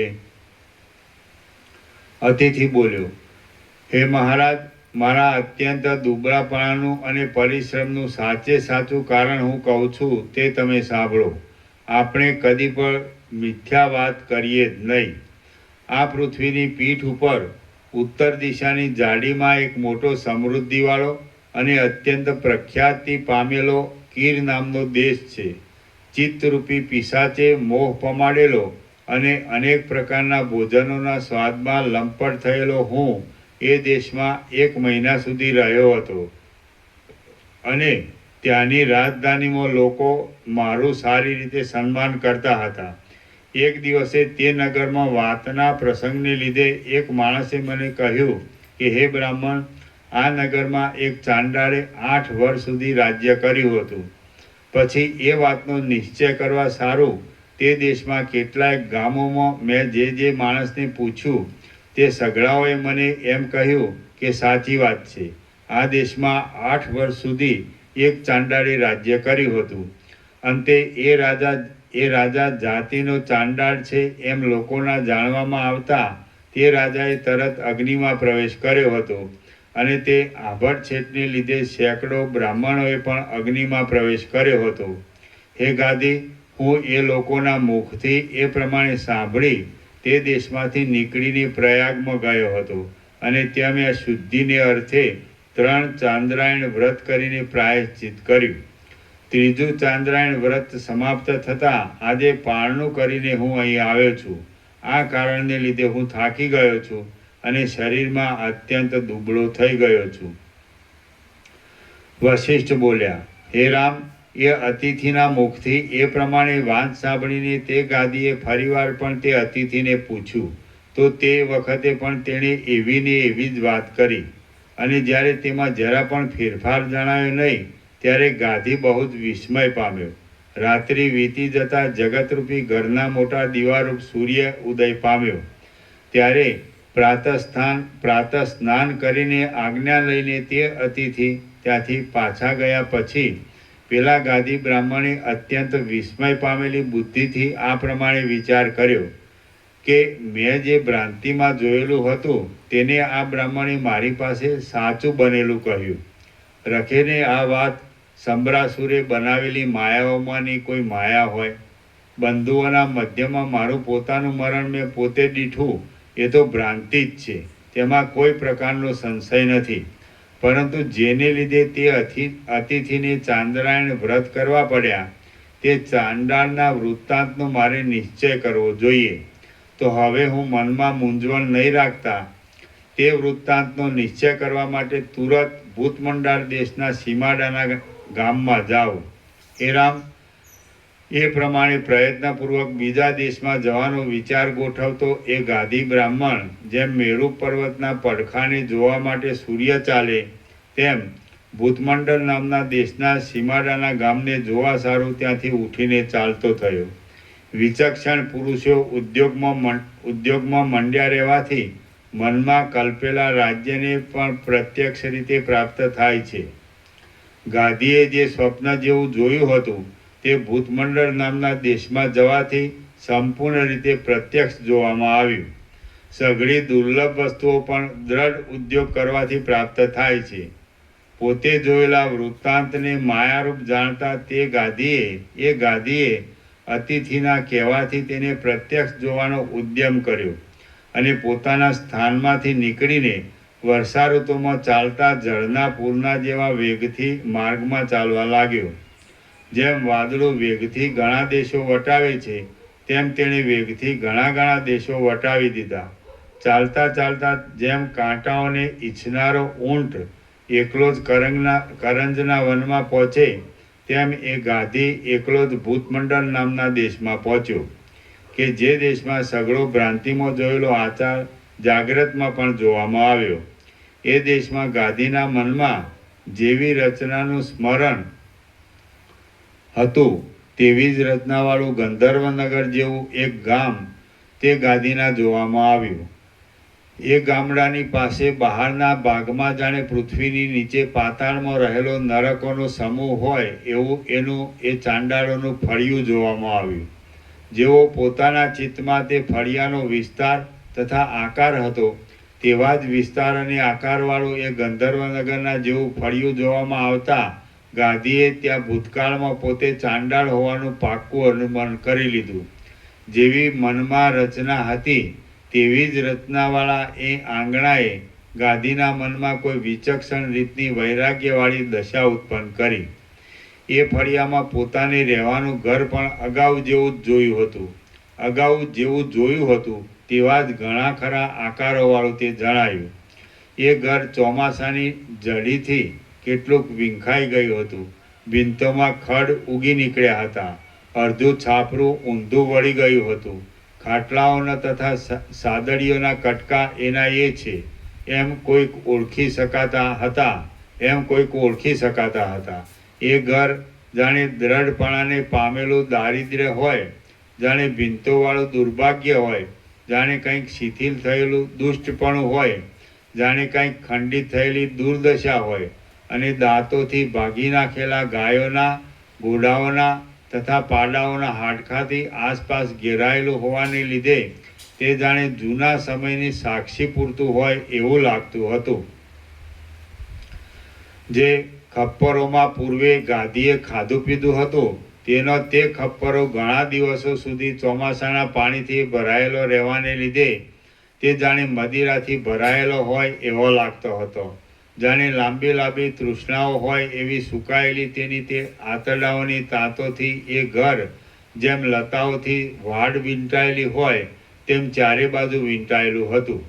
ધીરજવાળા ગાંધીએ એ જાતે પોતાનો પૂર્વનો દેહ સુકાયેલા સપપણાને પામેલો હોય એવો દેખાતા તે પોતાના ઘરને ઘણીવાર સુધી જોયા કર્યું.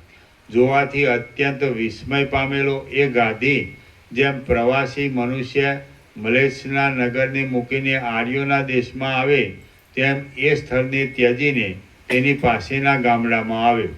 ત્યાં આવીને તેણે માણસોને નીચે પ્રમાણે જુદું જુદું પૂછ્યું. ગાંધી બોલ્યા, આ ગામની પાસેના બહારના ભાગમાં પૂર્વે એક ચાંડાળ રહેતો હતો. તેના વૃત્તાંતનું તને સ્મરણ છે કે? મેં વિચક્ષણ મનુષ્યના મુખથી સાંભળ્યું છે કે સઘળા બુદ્ધિમાન માણસો લાંબા દિવસોની વાતને પણ સ્પષ્ટ રીતે હસ્તગત જેવી જુએ છે. એ એકાંત સ્થળમાં જાણે દુઃખોનો જ દેહ હોય એવો બુઢો એક મોટા કુટુંબવાળો ચાંડાળ રહેતો હતો. તે તને સાંભળે છે? ભલા માણસ, જો એનું વૃત્તાંત તારા જાણવામાં હોય તો તે તું મને ખરેખરી રીતે કહે. પ્રવાસીજનના સંશયનું નિવારણ કરવાથી મોટું પુણ્ય થાય છે એમ શાસ્ત્રોમાં કહ્યું છે. વશિષ્ઠ બોલ્યા, હે રામ, જેમ રોગી માણસ ઘણી કાળજીથી વૈદ્યોને પૂછે છે તેમ તે ગાદી બ્રાહ્મણ ઘણા વિસ્મયને લીધે ઘણી કાળજીથી પૂછવા લાગ્યો. એટલે તે ગામડાના લોકોએ તેને વારંવાર નીચે પ્રમાણે કહ્યું. ગામડાના લોકો બોલ્યા, હે મહારાજ, જેમ તું કહે છે તે પ્રમાણે જ હતું, એમાં કાંઈ સંશય નથી. એ સ્થળમાં દારૂણ આકારવાળો એક કટંજ નામનો ચાંડાળ રહેતો હતો. જેમ વૃક્ષના પાંદડાઓનો સમૂહ ખૂબ ફેલાય છે તેમ એ ચાંડાળનું દીકરાઓ, પૌત્રો, મિત્રો, નોકરો તથા બંધુઓ આદિ કુટુંબ બહુ જ ફેલાયેલું હતું. એ ચાંડાળ વૃદ્ધ થયો ત્યારે જેમ પર્વતના પુષ્પોવાળા તથા ફળોવાળા વનને દાવાગ્નિ નષ્ટ કરી નાખે છે તેમ એ ચાંડાળના સઘળા કુટુંબને મૃત્યુએ નષ્ટ કરી નાખ્યું. પછી એ દેશને છોડી દઈ તે કીર દેશની રાજધાનીમાં ગયો હતો અને ત્યાં તેણે 8 વર્ષ સુધી નિશ્ચિંતપણાથી રાજ્ય કર્યું હતું.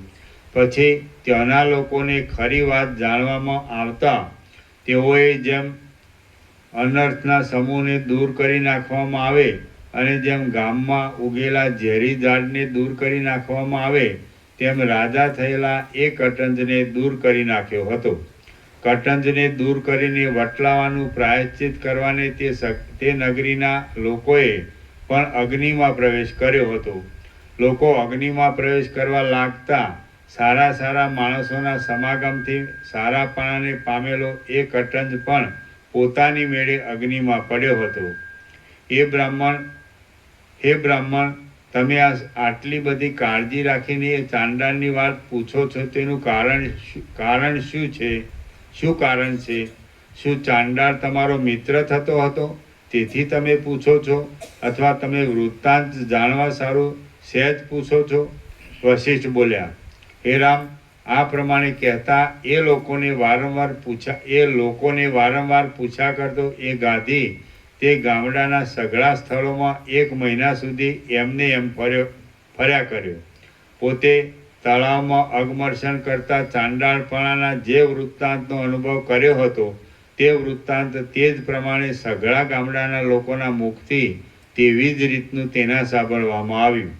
પોતે જેવો અનુભવ કર્યો હતો તે પ્રમાણે સઘળા લોકોના મુખો દ્વારા સંપૂર્ણ વૃત્તાંત સાંભળી અને પોતાના સ્મરણ પ્રમાણે તે વૃત્તાંતને લગતા કેટલાયક પદાર્થોને સારી પેઠે ઓળખીને અત્યંત લજ્જા પામેલો અને લાજને લીધે મનની વાતને મનમાં જ છુપાવતો એ ગાદી બ્રાહ્મણ અત્યંત વિસ્મયને પ્રાપ્ત થયો કે જે વિસ્મય ચંદ્રના મધ્યમાં કલંકની પેઠે તેના હૃદયમાં અત્યંત ઠસી રહ્યું.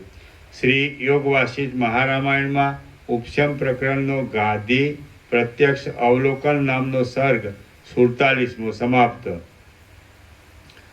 સર્ગ 48મો. ગાંધીએ ફરીને પણ તપાસ કરી અને વિષ્ણુએ સઘળી માયા છે એવો નિશ્ચય કરાવ્યો.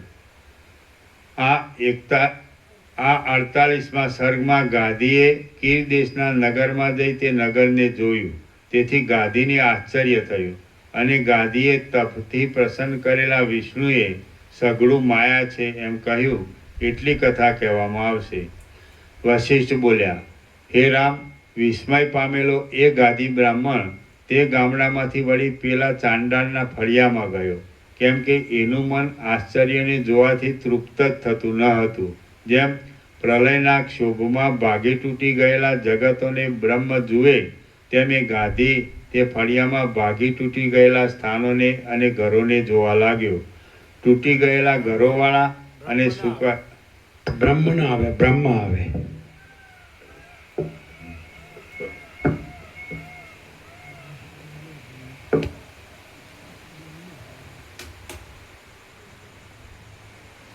જેમ પ્રલયના ક્ષોભમાં ભાગી તૂટી ગયેલા જગતોને બ્રહ્મા જુએ તેમ એ ગાદી તે ફળિયામાં ભાગી તૂટી ગયેલા સ્થાનોને અને ઘરોને જોવા લાગ્યો. તૂટી ગયેલા ઘરોવાળા અને સુકાયેલા અસ્થિઓના પુંજોથી ભરેલા તે વગડા જેવા ફળિયામાં બેઠેલો ગાદી જેમ પિશાચ ઝાડમાં બેઠો બેઠો પોતાના મનમાં વાતો કર્યા કરે તેમ આ પ્રમાણે પોતાના મનમાં વાતો કરવા લાગ્યો. ગાદી બોલ્યો, સ્વગત, જેમ જગતના અંત સુધી મેરુ પર્વતના શિખરો એના એ રહે છે તેમ મેં વાડની અંદર નાખેલા આ મુવેલા હાથીઓના દાંતોના અનેક ખીલાઓ હજુ સુધી એના એ રહ્યા છે. મદ્ય પીવાથી ઉન્મત્ત થયેલા મારા બંધુ ચાંડાળોની સાથે બેસીને મેં આ સ્થળમાં પાકેલા વાંસના અંકુરોના અથાણાની સાથે વાંદરીનું માંસ ખાધું હતું. હાથીના મહાવત પાસેથી ખરીદેલું અને હાથીનો મધ નાખવાથી વધારે આકરું થયેલું મધ પીને હું આ ઠેકાણે સિંહના ચામડા ઉપર ચાંડાળીનું આલિંગન કરીને સૂતો હતો. ખોળથી અને માંસથી ઉછરેલી કૂતરીઓને મેં આ ઠેકાણે ભરેલા હાથીના દાંતરૂપી લાકડામાં ચામડાની દોરીઓથી બાંધેલી હતી. ગજમોતીઓ ભરી રાખવાના હાથી દાંતના પણ ડાબલા આ ઠેકાણે મેં કાળા મેઘ જેવા પાડાના જાડા ચામડાથી મઢ્યા હતા. જેમ કોયલનું બચ્ચું બીજા બચ્ચાઓની સાથે આંબામાં પાંદડાઓમાં રમે તેમ આ ફળિયામાં આ જગ્યાઓમાં જ હું ચાંડાળોના છોકરાઓની સાથે ઘણી વાર સુધી ધૂળમાં રમ્યો હતો. આ ઠેકાણે છોકરાઓના શ્વાસોથી વાગતી વાંસળીઓના સ્વરોને અનુસરીને મેં ગાયું હતું. આ ઠેકાણે મેં કૂતરીનું લોહી પીધું હતું. આ ઠેકાણે મેં સબોના શણગારોથી મારા મિત્રોને શણગાર્યા હતા. આ ઠેકાણે વિવાહ સંબંધી ઉત્સવોમાં મેં અને મારા કુટુંબે જેમ સમુદ્રમાં મોટો નાદ કરીને કલ્લોલો નાચ કરે છે તેમ મોટો શબ્દ કરીને નાચ કર્યો હતો. બીજે દિવસે ખાઈ જવાને પકડેલા અને ઉડી જવાને ચપળ થયેલા કાગડા તથા ચાસ આદિ પક્ષીઓને રાખી મૂકવાને મેં આ ઠેકાણે વાંસનું પાંજરું ગૂંથ્યું હતું. વશિષ્ઠ બોલ્યા, હે રામ, એવી રીતની પૂર્વની ચાંડાળપણાની અનેક ક્રિયાઓને સંભાળતો અને વિસ્મયથી માથું હલાવ્યા કરતો એ ગાદી દૈવની ગતિને અદ્ભુત માનવા લાગ્યો. પછી કાર્યોના ક્રમને જાણનારો એ ગાંધી લાંબે કાળે એ ભૂતમંડળ નામના દેશમાંથી ચાલ્યો અને અનુક્રમે બીજા દેશોમાં ગયો. કેટલીક નદીઓનું, કેટલાક પર્વતોનું, કેટલાક દેશોનું અને કેટલાક અરણ્યોનું ઉલ્લંઘન કરીને હિમાલયના ભાગમાં રત્ન જેવા ગણાતા અને પોતે અગમર્ષણ કરતા દીઠેલા તે કીર દેશમાં પહોંચ્યો.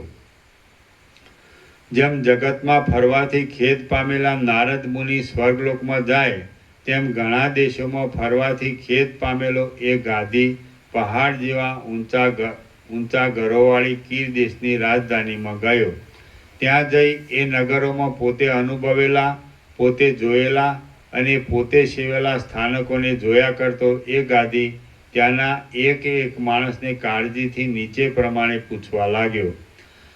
ગાદી બોલ્યો, હે ભાઈ, આ નગરીમાં એક ચાંડાળ રાજા થયો હતો તે તેને સાંભળે છે?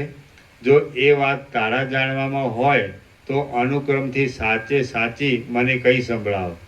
નાગરિકો બોલ્યા, હે બ્રાહ્મણ, આ રાજધાનીમાં એક ચાંડાળ 8 વર્ષ સુધી રાજા થયો હતો કે જેને માંગલિક હાથીએ સૂંઢથી પોતાની કાંધ ઉપર બેસાડીને રાજાપણું આપ્યું હતું.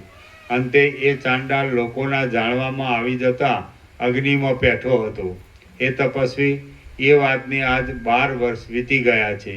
વશિષ્ઠ બોલ્યા, હે રામ, જેને કુતૂહલ ઉત્પન્ન થયું હતું એવો એ ગાદી એ રીતે જે માણસને પૂછવા લાગ્યો તે માણસને મોઢે એક સરખી જ વાત સાંભળવા લાગ્યો અને સાંભળીને મનમાં તે વાતનો રસ લેવા લાગ્યો. આ સમયમાં ચક્રને ધરનાર વિષ્ણુ ભગવાન કે જે એ રાજધાનીના રાજા થયા હતા તે પોતાના સૈન્યની સાથે અને વાહનોની સાથે દરબારમાંથી બહાર પધારતા ગાદીના જોવામાં આવ્યા. જેને રજરૂપી વાદળાઓથી સઘળું આકાશ ઢંકાઈ ગયું હતું એવા એ સૈન્યને જોઈને પોતાનું પૂર્વનું રાજાપણું સંભાળીને અત્યંત વિસ્મય પામેલો એ ગાદી બ્રાહ્મણ આ પ્રમાણે બોલ્યો. ગાંધી બોલ્યો, સ્વગત કમળોના નીચે ટિપ્પણી છે. બાહ્ય વસ્તુઓના દર્શનથી મોહ પામેલા એ ગાંધીને ભગવાન મૂર્તિનું દર્શન થતાં પણ તે ઉપર પ્રેમ ન થયો અને કોઈ જાતનો યોગ્ય વિચાર પણ ન આવ્યો, પરંતુ પોતે અનુભવેલા સ્ત્રી આદિ પદાર્થોમાં તેનું ચિત્ત ભમ્યું, તેથી મનમાં બોલે છે. ગાંધી બોલ્યો, સ્વગત કમળોના ગર્ભોના જેવી કોમળ ચામડીવાળી, પીગળેલા સોનાના જેવા વર્ણોવાળી અને ચંચળ નીલકમલોના જેવા સુંદર નેત્રોવાળી આ દેશની વેશ્યાઓ પણ એની એ જ છે. ચંદ્રના કિરણોના પિંડા જેવા ધોળા અને જળના સ્થિર ધોધોના જેવા તથા કાસડાઓના પુષ્પોના સમૂહ જેવા લાગતા આ એના એ ચામરો છે. જેમ વનની લતાઓ પોતાના પુષ્પોની સમૃદ્ધિઓને આમ તેમ ડોલાવ્યા કરે તેમ આ સ્ત્રીઓ રાજાની ઉપર ચામરોને આમ તેમ ડોલાવે છે. પોતાના દંતશૂળોથી દિશાઓની ભીંતોને પણ તોડી શકે એવા અને જાણે સંકલ્પ અનુસાર ફળો આપનારા વૃક્ષોવાળા મેરુ પર્વતના શિખરો હોય એવા આ મદોન્મત હાથીઓ પણ એના એ જ છે. જેમ ઇન્દ્રની આજે બધા આવ્યા છે એમને માટે પથારીઓ છે. એ વિવેક બાબુ, હા કેટલા 40 લાવ્યા છો? ના, સવારે લાવ્યા હતા ને કાલે લાવ્યા હતા. કેટલા ભાવિકો બીજા? હવે ભાવિકો વધ્યા. અત્યારે મળશે ને? અત્યારે હા, તો અત્યારે બીજા 40 લાવી દો, કારણ કાલે 18 આવવાના છે. દિલ્હી વાળા 18 આવવાના, પણ આ બીજા પાછા આવે છે ને, અહીંના આવે ને, સુરતના આવે છે, પછી અહીંના આવશે, શિવરા છે, આ છે તે છે, એટલે બીજા 40 જોઈએ અત્યારે. પછી આ લોકોને, તમારા લોકોને વિશ્રામનું થઈ ગયું રાજ્યપ્રભુ? ના, કરવાનું છે પણ તે તો ગમે ત્યાં એડજસ્ટ થઈ જશે. એટલે પાથરવાનું છે, ગાદીઓ પડી છે એટલે એડજસ્ટ થઈ જશે ને? એડજસ્ટ થઈ જશે. હા, તો આપણે બીજા 40 લાવી દો અત્યારે જ, બરાબર? 18 તો દિલ્હીના છે અને અહીંના ખરા ને, સુરત છે, શિવરા છે, અમદાવાદ, ગમે ત્યાં.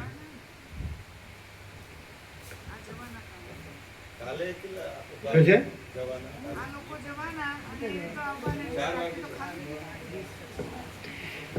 આ જાય તો સામા બીજા આવે ને, એ ગણવાના ને, શિવરાને બધા ગણવાના ને.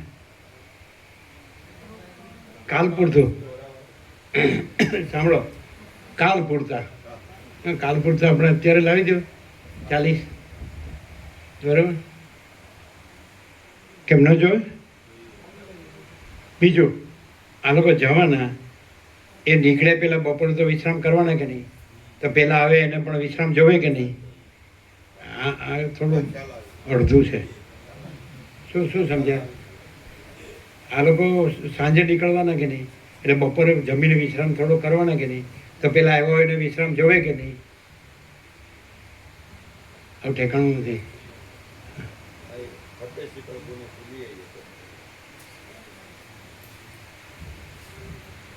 40 લાવી દે. 40 એટલે શું થાય? બપોરે તો બધા ભેગા થવાના. બપોરના વિશ્રામમાં આ જે છે 36 અને પહેલા 18 એ બધા ભેગા થવાના. એટલે આ તો 18 રોકીને જ રહેવાના એ આસન. એના પહેલાં 18 તો જોવે, પછી બીજા આવ્યા હોય સુરતના કે શિવરાણા કે બીજા ત્રીજા, એટલે 40 જોવે. અત્યારે 40 જોવે, અત્યારે જ લાવી દો, બરાબર. અને એ 40 છે ને એ ત્યાં રાખી દેવાના, બધા હવે ત્યાં જ વિશ્રામ કરે, શિવરા હોય કે સુરત હોય કે, બરાબર છે.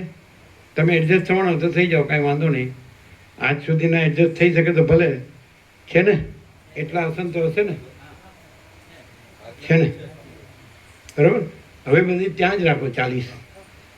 એટલે શું થાય, આ 36 તો બપોરના તો ખસવાના નહીં, એટલે પેલા 18 તો સવારે આવવાના, એટલે એને પણ વિશ્રામ જોવે પ્રસાદ પછી, બરાબર છે. અને બીજા આવ્યા હોય એને પણ જોવે, જવું એ જાય, પણ જે રહ્યા હોય એને તો આસન મળે ને, એટલે 40 જોવે. ભલે ને વધારે હોય, એક દિવસ પૂરતું છે, બરાબર. 40 લાવી દો, ત્યાં રાખી દેવાના. હવે જે આવે ને ત્યાં વિશ્રામ. શું કે સાંભળો, સુરતના હોય, શિવરાના હોય, બધા ત્યાં. હવે અહીંયા નહીં, 40 ત્યાં. તમને ખ્યાલ આવ્યો એ બોલ્યા એમાં શું ફરક પડ્યો? તમારી ભૂલ સમજાણી? શું બપોરના તો એ 37 36 રહેવાના, અને પેલા 18 રહેવાના, 18 54. અને આ આવે એ જુદા, અને ઉપર નીચે જગ્યા છે, અને ઓસરી પણ છે, લોબી છે, એટલે બધો સમય જાય, બરાબર. ત્યાં જ 40. એટલે એના ઓછાળ હોય, ઉપરની ચાદર હોય, ઓઢવાની એક ચાદર હોય, એક ઓશિકો હોય, જે હોય. કારણ કે મચ્છર બચ્છર હોય તો ઓઢવાનું હોય તો કોટન સામાન્ય, બરાબર. આમાં કેટલું બાકી છે?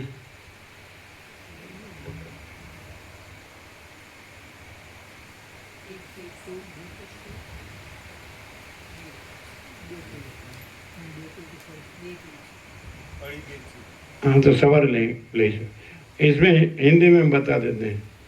तो अभी पहले वशिष्ठ ने प्रहलाद का दृष्टांत दिया ना, प्रहलाद का दृष्टांत दिया ना लास्ट. उसके बाद में बस यही है गादी ब्राह्मण. ये गादी ब्राह्मण का दृष्टांत है. हमने तो पूरा वहाँ लिया है, भगवानपुर में पूरा राउंड लिया है, पूरा योग वशिष्ठ. तो फिर भी वो ये गादी ब्राह्मण है, उसका दृष्टांत देके वशिष्ठ हमको ये बताते हैं कि जो गादी ब्राह्मण था तो उसके वो सब छोड़ के वो तालाब में अगमन उषण मंत्र से, मैंने पाप नाशन मंत्र से स्नान कर रहा था. तो उसका भ्रम बदल गया चित्त का. तो उसमें उसको पहले तो उसका वो देव हो गया, माने उसका देहांत हो गया, मर गया. फिर उसके माता पिता, उसकी स्त्री वगैरह सब वो करते हैं, शोक करते हैं ऐसा. फिर जागृत हो गया, तालाब में ही था वो तो भ्रम हुआ. वो तो माता पिता तो बचपन में देव हो गए, और मेरा स्त्री को तो मैंने जाना ही नहीं है, उसकी शादी हुई नहीं, तो वो तो बचपन से ही निकल गया था. तो ये भ्रम हुआ उसको, जैसे स्वप्न का भ्रम होता है वैसे उसको वो तालाब में भ्रम हुआ ऐसा कि मैं मर गया ना, ये सब घर में शोक कर रहे हैं ना, और फिर स्मशान में ले गए, उसको जलाया ऐसा ऐसा. तो वो भ्रम हुआ. फिर उसको भ्रम हुआ, कंटिन्यू रहा कि वो फिर कोई ये जो है चांडाल जो है स्त्री, तो उसके गर्भ में आया. फिर वो चांडाल हुआ, फिर चांडाल का आयुष्य उसका, उसकी स्त्री हुई, उसके प्रजा हुई ऐसा. फिर सब मर गए, पर चांडाल का आयुष्य. फिर वहाँ से वो निकल के गया तो दूसरा किर्क देश में गया. ये सब भ्रम हुआ उसको, जैसे स्वप्नों में सब भ्रम होता है वैसे. फिर वहाँ किर्क देश में राजा हुआ. फिर लोगों को मालूम हुआ कि तो चांडाल है, तो सबने अग्नि स्नान किया पूरा नगर ने. तो उसने भी कर लिया कि उसको भी पाप लगा कि मुझे पाप लगा. तो फिर जागृत हो गया. वो जब ये चिता में गिरा ना तो भान हुआ. वो फिर जल में से निकला कि ये तो मुझे भ्रम हुआ है, ये सब क्या है ऐसा. लेकिन फिर वो एक अतिथि आया, उसने बताया मैं वहाँ से आ रहा हूँ, तो उसको आश्चर्य हुआ कि ये तो सब मैंने भ्रम में जो देखा वो सब बोल रहा है। तो गया सब, तो वैसा ही था। उसने भ्रम में जैसा देखा था, तो चांडाल का आयुष्य, राजा का आयुष्य, वो सब तो देखने गया। अभी जब देखने जाता है दूसरी बार, तो वहाँ जो विष्णु को उसने प्रसन्न किया था सबसे पहले तप करके, तो विष्णु को उसने कहा था कि मुझे आपकी माया दिखाओ। तो बोला कि तू देखेगा और छोड़ देगा, ऐसा खाली विष्णु हो क्या बोल के अदृश्य हो। अभी ये सब हो गया भ्रम। ये इसके बाद में उसका मरने का भ्रम, फिर चंडल का भ्रम, फिर राजा का भ्रम, फिर देखने गया तो ऐसा ही था, जैसा भ्रम में देखा था तो वैसा ही वहाँ सब हुआ था। तो उसका लगा तो वही मैं ही था क्या, मैं तो जल में था, मैं तो अपने तप में था, तो ये क्या हुआ। तो उस वक्त विष्णु भगवान राजा हुए थे वही कीर देश में, वो वहाँ से चल रहे थे। तो लेकिन उसका मन तो वो ब्रह्म के साथ संलग्न था, तो उसको भगवान नहीं दिखे। उसके मन में तो वो जो भ्रम था वही भ्रम से वो सब राज्य को देख रहा था। तो उसको क्या देखा, भगवान नहीं दिखे उसको। उस देश की वेश्या दिखी, दूसरी स्त्रियों दिखी, दूसरा सब दिखा। समझाते हैं, जिसके मन में जो भ्रम होता है तो उसको वही दिखते है। उसको भगवान हो वहाँ साथ में पास में तो वो भी नहीं दिखते हैं। समझ में आता है कि नहीं। आपका कैसा हुआ है मालूम पड़ता है, आपका कैसा हुआ है मालूम पड़ता है, नहीं पड़ता है।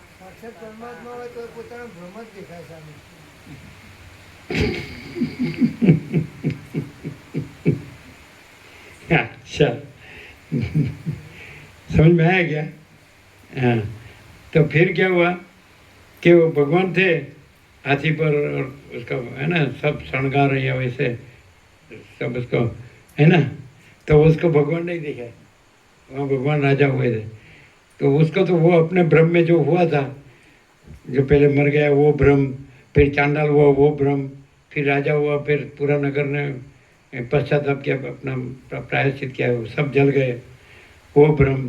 तो हाँ वो नगर वही था, मैं वो जब राजा हुआ था तो वो देश की वेश्या वही थी, वो स्त्री वही थी, ऐसा ऐसा करके। तो जब चित्त अपने भ्रम में होता है तो सामने भगवान होते हैं तो भी नहीं दिखते हैं, और अपना भ्रम ही दिखता है। जो अपनी अविद्या वासना का संकल्प होता है, अविद्या वासना का संकल्प होता है, और मैं और जगत और मैं और मेरा देह ने समझ आता है ना, तो अपनी वासना भ्रांति दिखती है। सामने प्रत्यक्ष परमात्मा हो तो भी वो नहीं दिखता है। समझ में आता है। ये वहाँ की बात है, ये दृष्टांत की बात है, यहाँ की बात नहीं। समझ में आया ना। हाँ अच्छा, तो फिर वो फिर बाद में अपनी जगह में आता है। फिर ये सब घूम के वो देख के साला ये तो सच है, मुझे ये सब तो हुआ था ऐसा। फिर उसने तप किया, विष्णु को प्रसन्न किया। तो विष्णु ने कहा कि वो माया है, वो कुछ नहीं है। माया माने भ्रांति, वो तुम्हारी भ्रांति है, वो कुछ नहीं है। फिर भी वो देख के आता है तो उसको लगा ये सच्चा है ना, ये भ्रांति कैसे कहते हैं। फिर ये हम आगे का कह देते हैं जो इसमें अभी कल तो व्यास पूर्णिमा है, कल तो नहीं आएगा है ना, फिर तो शाम को आएगा कल, तो आप लोग तो जाने वाले, तो हम आगे का बता देते हैं बाद में। ये दृष्टांत में क्या होता है कि वो जितना, फिर विष्णु को बोलते हैं कि अभी मैं जब आपको बुलाऊं तो आपको आने का और मेरा समाधान करने का। मुझे समाधान नहीं हो रहा है।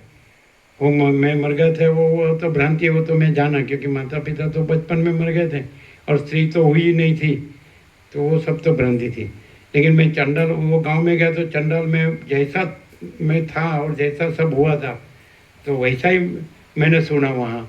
फिर किस देश में मैं राजा हुआ तो जैसा हुआ था वैसा ही मैंने वहाँ सुना, वो तो मैं ही था ऐसा मुझे लगता है।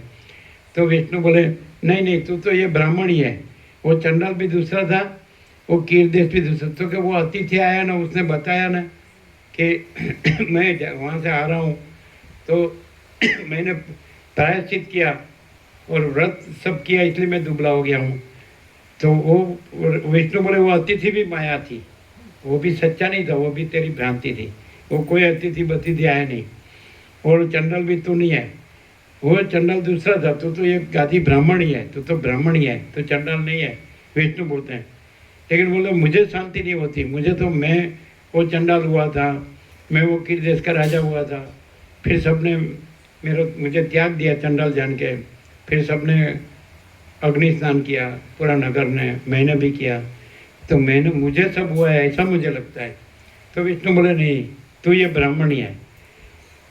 फिर विष्णु को लास्ट में बोला मुझे पूरा समाधान दो कि सब क्या हुआ।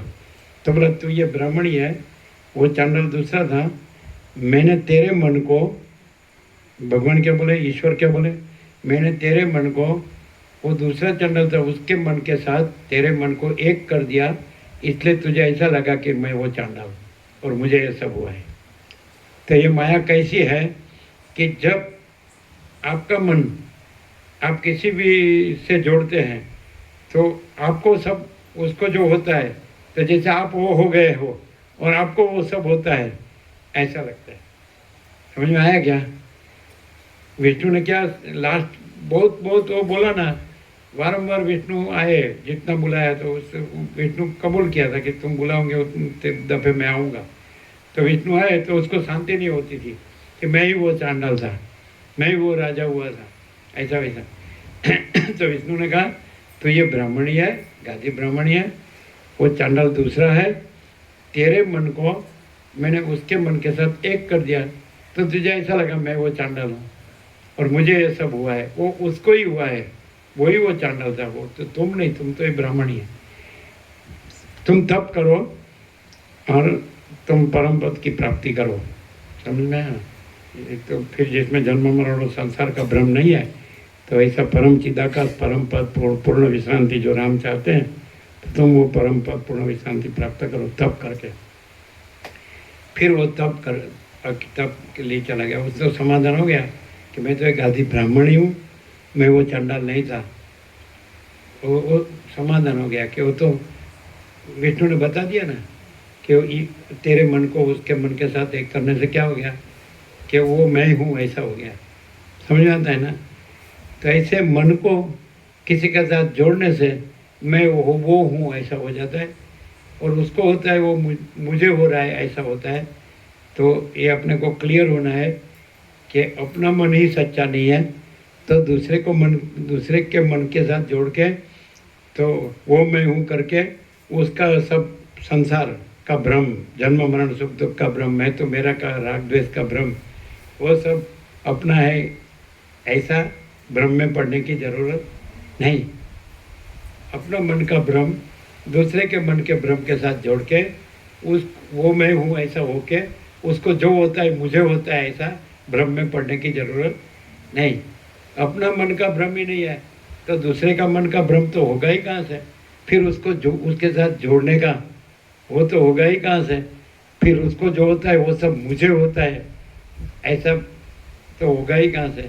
तो मेरा ही मन का भ्रम नहीं। फिर तब करेंगे, फिर लास्ट में तो अपना मन का भ्रम भी नहीं रहेगा, तो फिर वो तो रहा ही है प्रथम से, परम चिदाकाश परम पद पूर्ण विश्रांति, फिर उसमें जन्म मरण वाला संसार भ्रम नहीं है।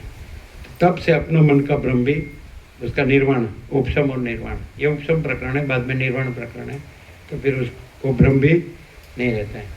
तो ये उल्टा क्या हो गया?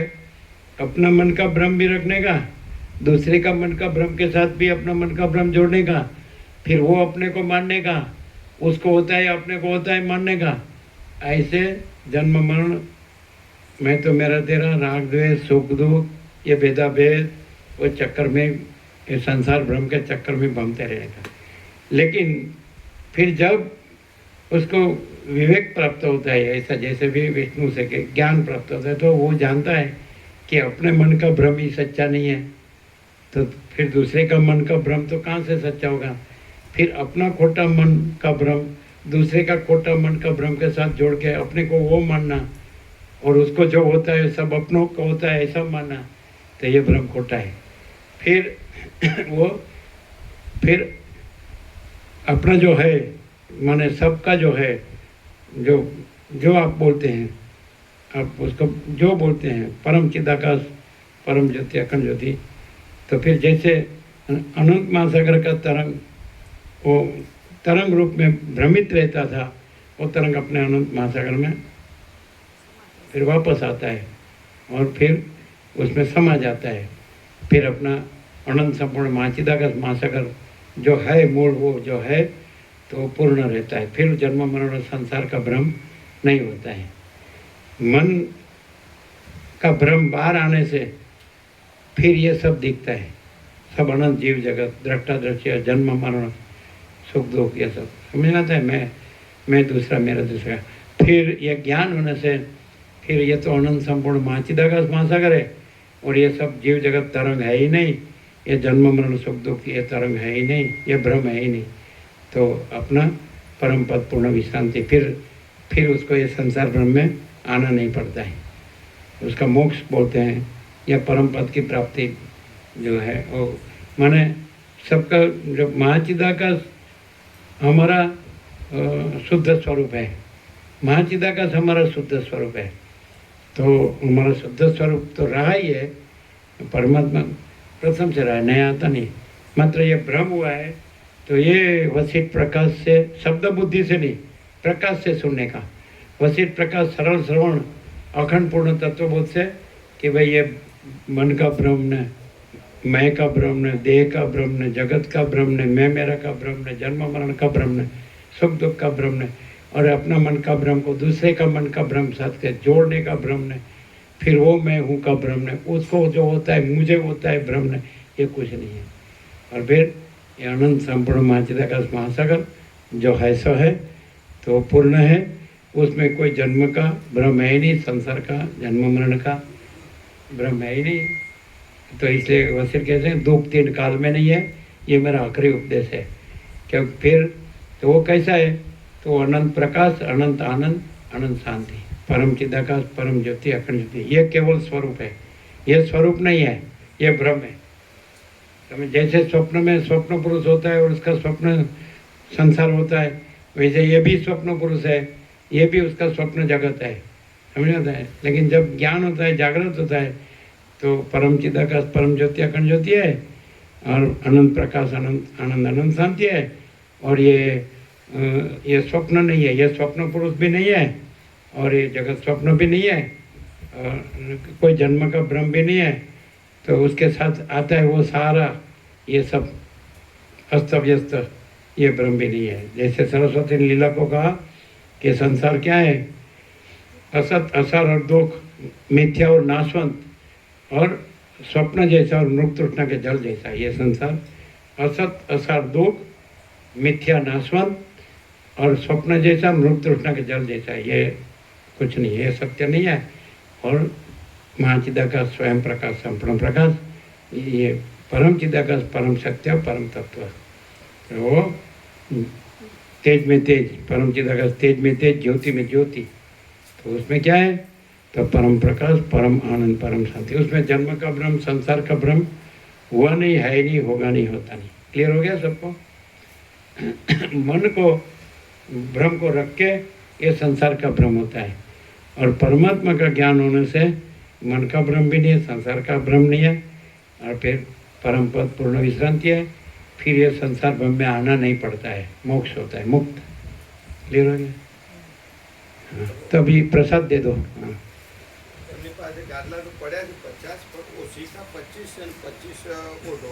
અરે ચાલે, એનું લાવી દેવાનું, લાવી દો, ત્યાં રાખી દો, જે આવે એને ત્યાં આપી દેવાનું।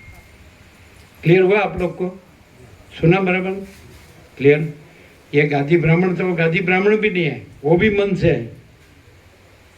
फिर चंडाल हुआ वो भी मन से है, फिर राजा हुआ वो भी मन से है ना?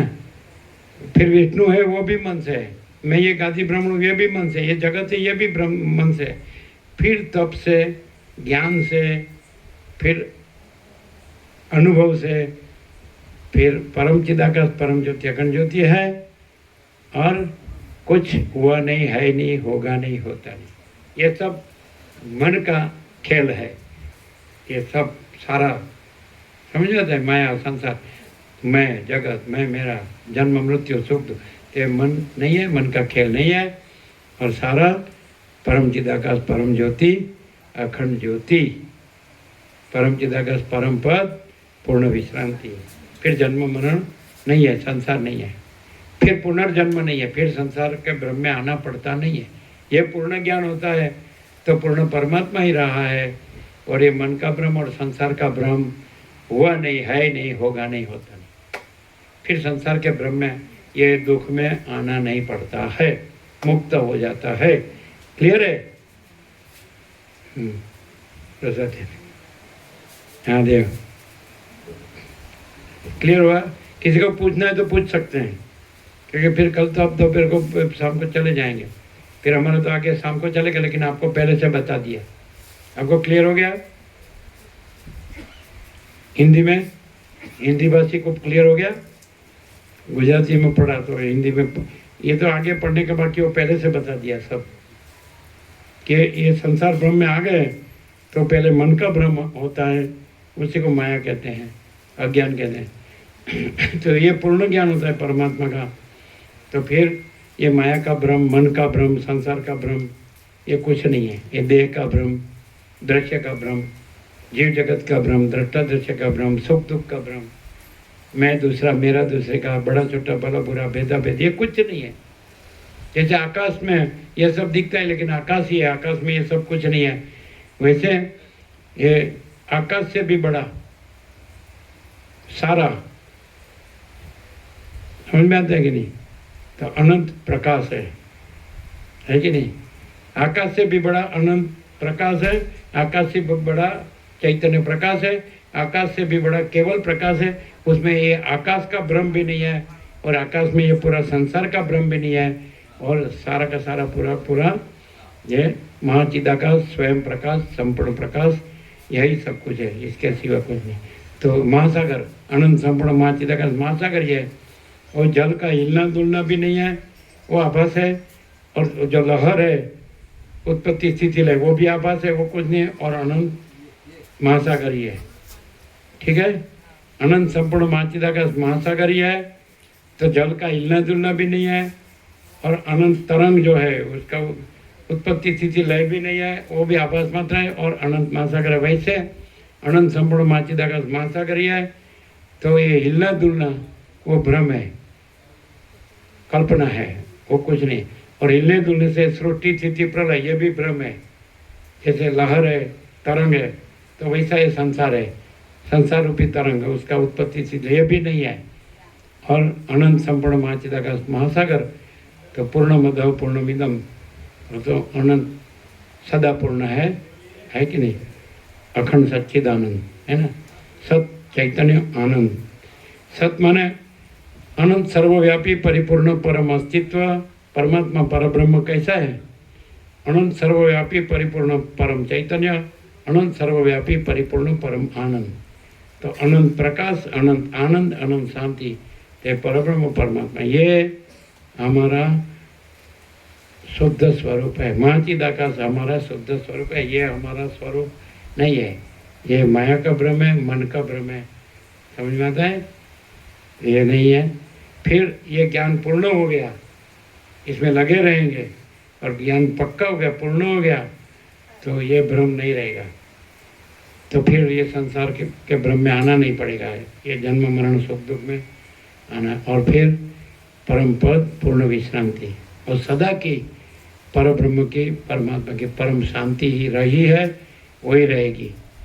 निरंजन निराकार निर्विकार, एक ही अद्वितीय अनादि अनंत, अपरिच्छिन्न तुर्यातीत, अनंत संपूर्ण अनंत सर्वतः, एक ही अद्वितीय अनादि अनंत। क्लियर है? पूर्ण ब्रह्म, अनंत संपूर्ण अखंड अविनाशी, अजरामर अखंड अविनाशी। क्लियर है? जो है सो है। सबको प्रसाद दे दो, प्रसाद दो। चालू है? ये क्या है? ये क्या है?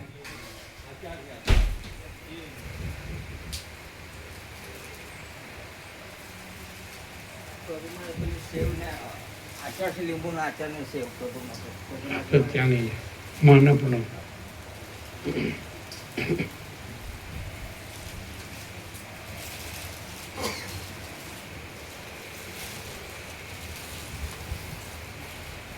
क्लियर हो गया? क्लियर हुआ सबको? पूरा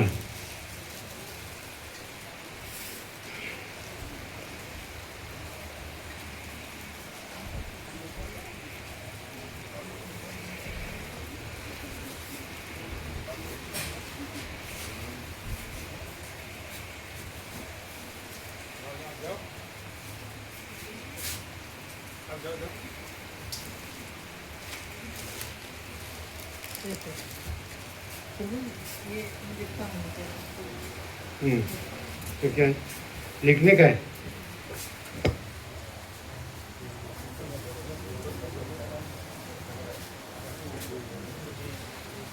क्या लिखने का है? बोलो।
राइट हैंड दाएं हाथ से ले लेंगे, लेफ्ट को आगे नहीं करना।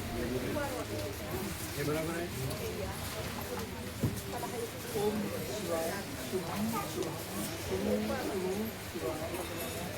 अरे इसमें सब आ गया बराबर।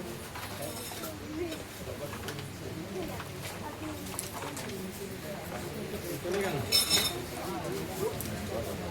ऐसे ऐसे लीजिएगा तो चले पूरा पूर्ण है, ठीक है ना? इसमें भी यही लिखते हैं।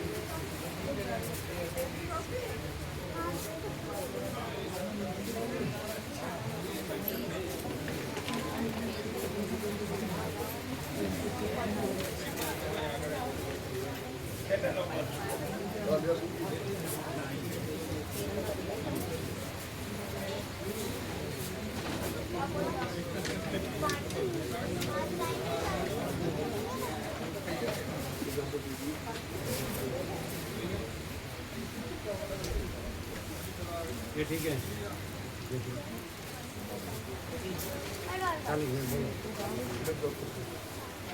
ऐसा कुछ भी नहीं करता आप।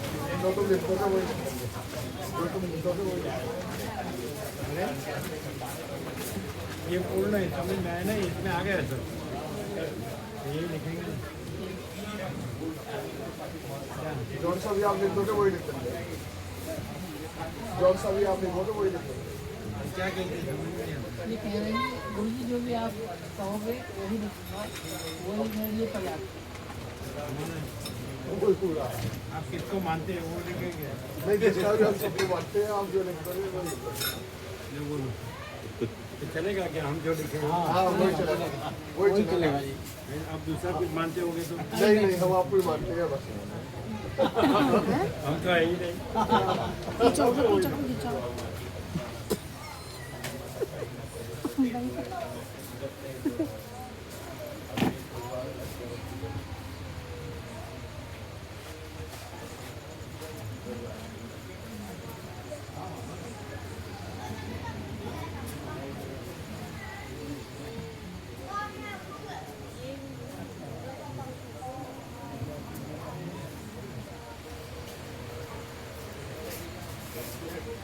आप किसको मानते हैं?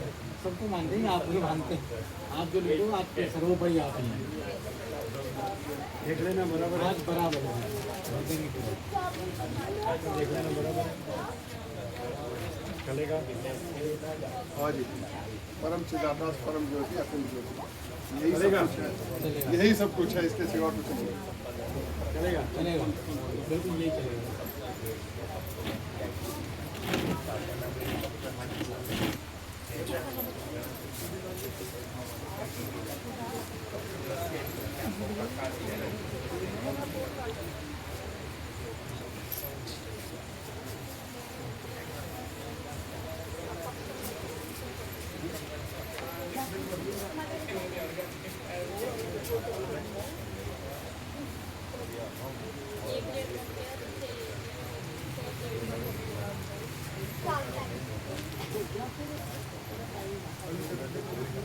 देख लेना बराबर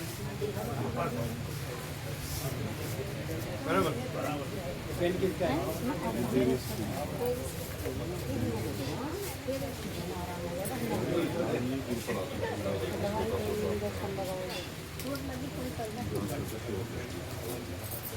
कभी कहाँ गिरे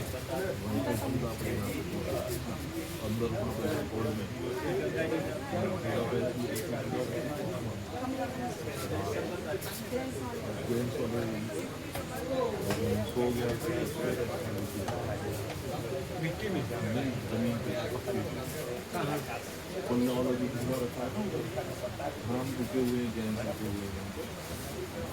लगा ज़्यादा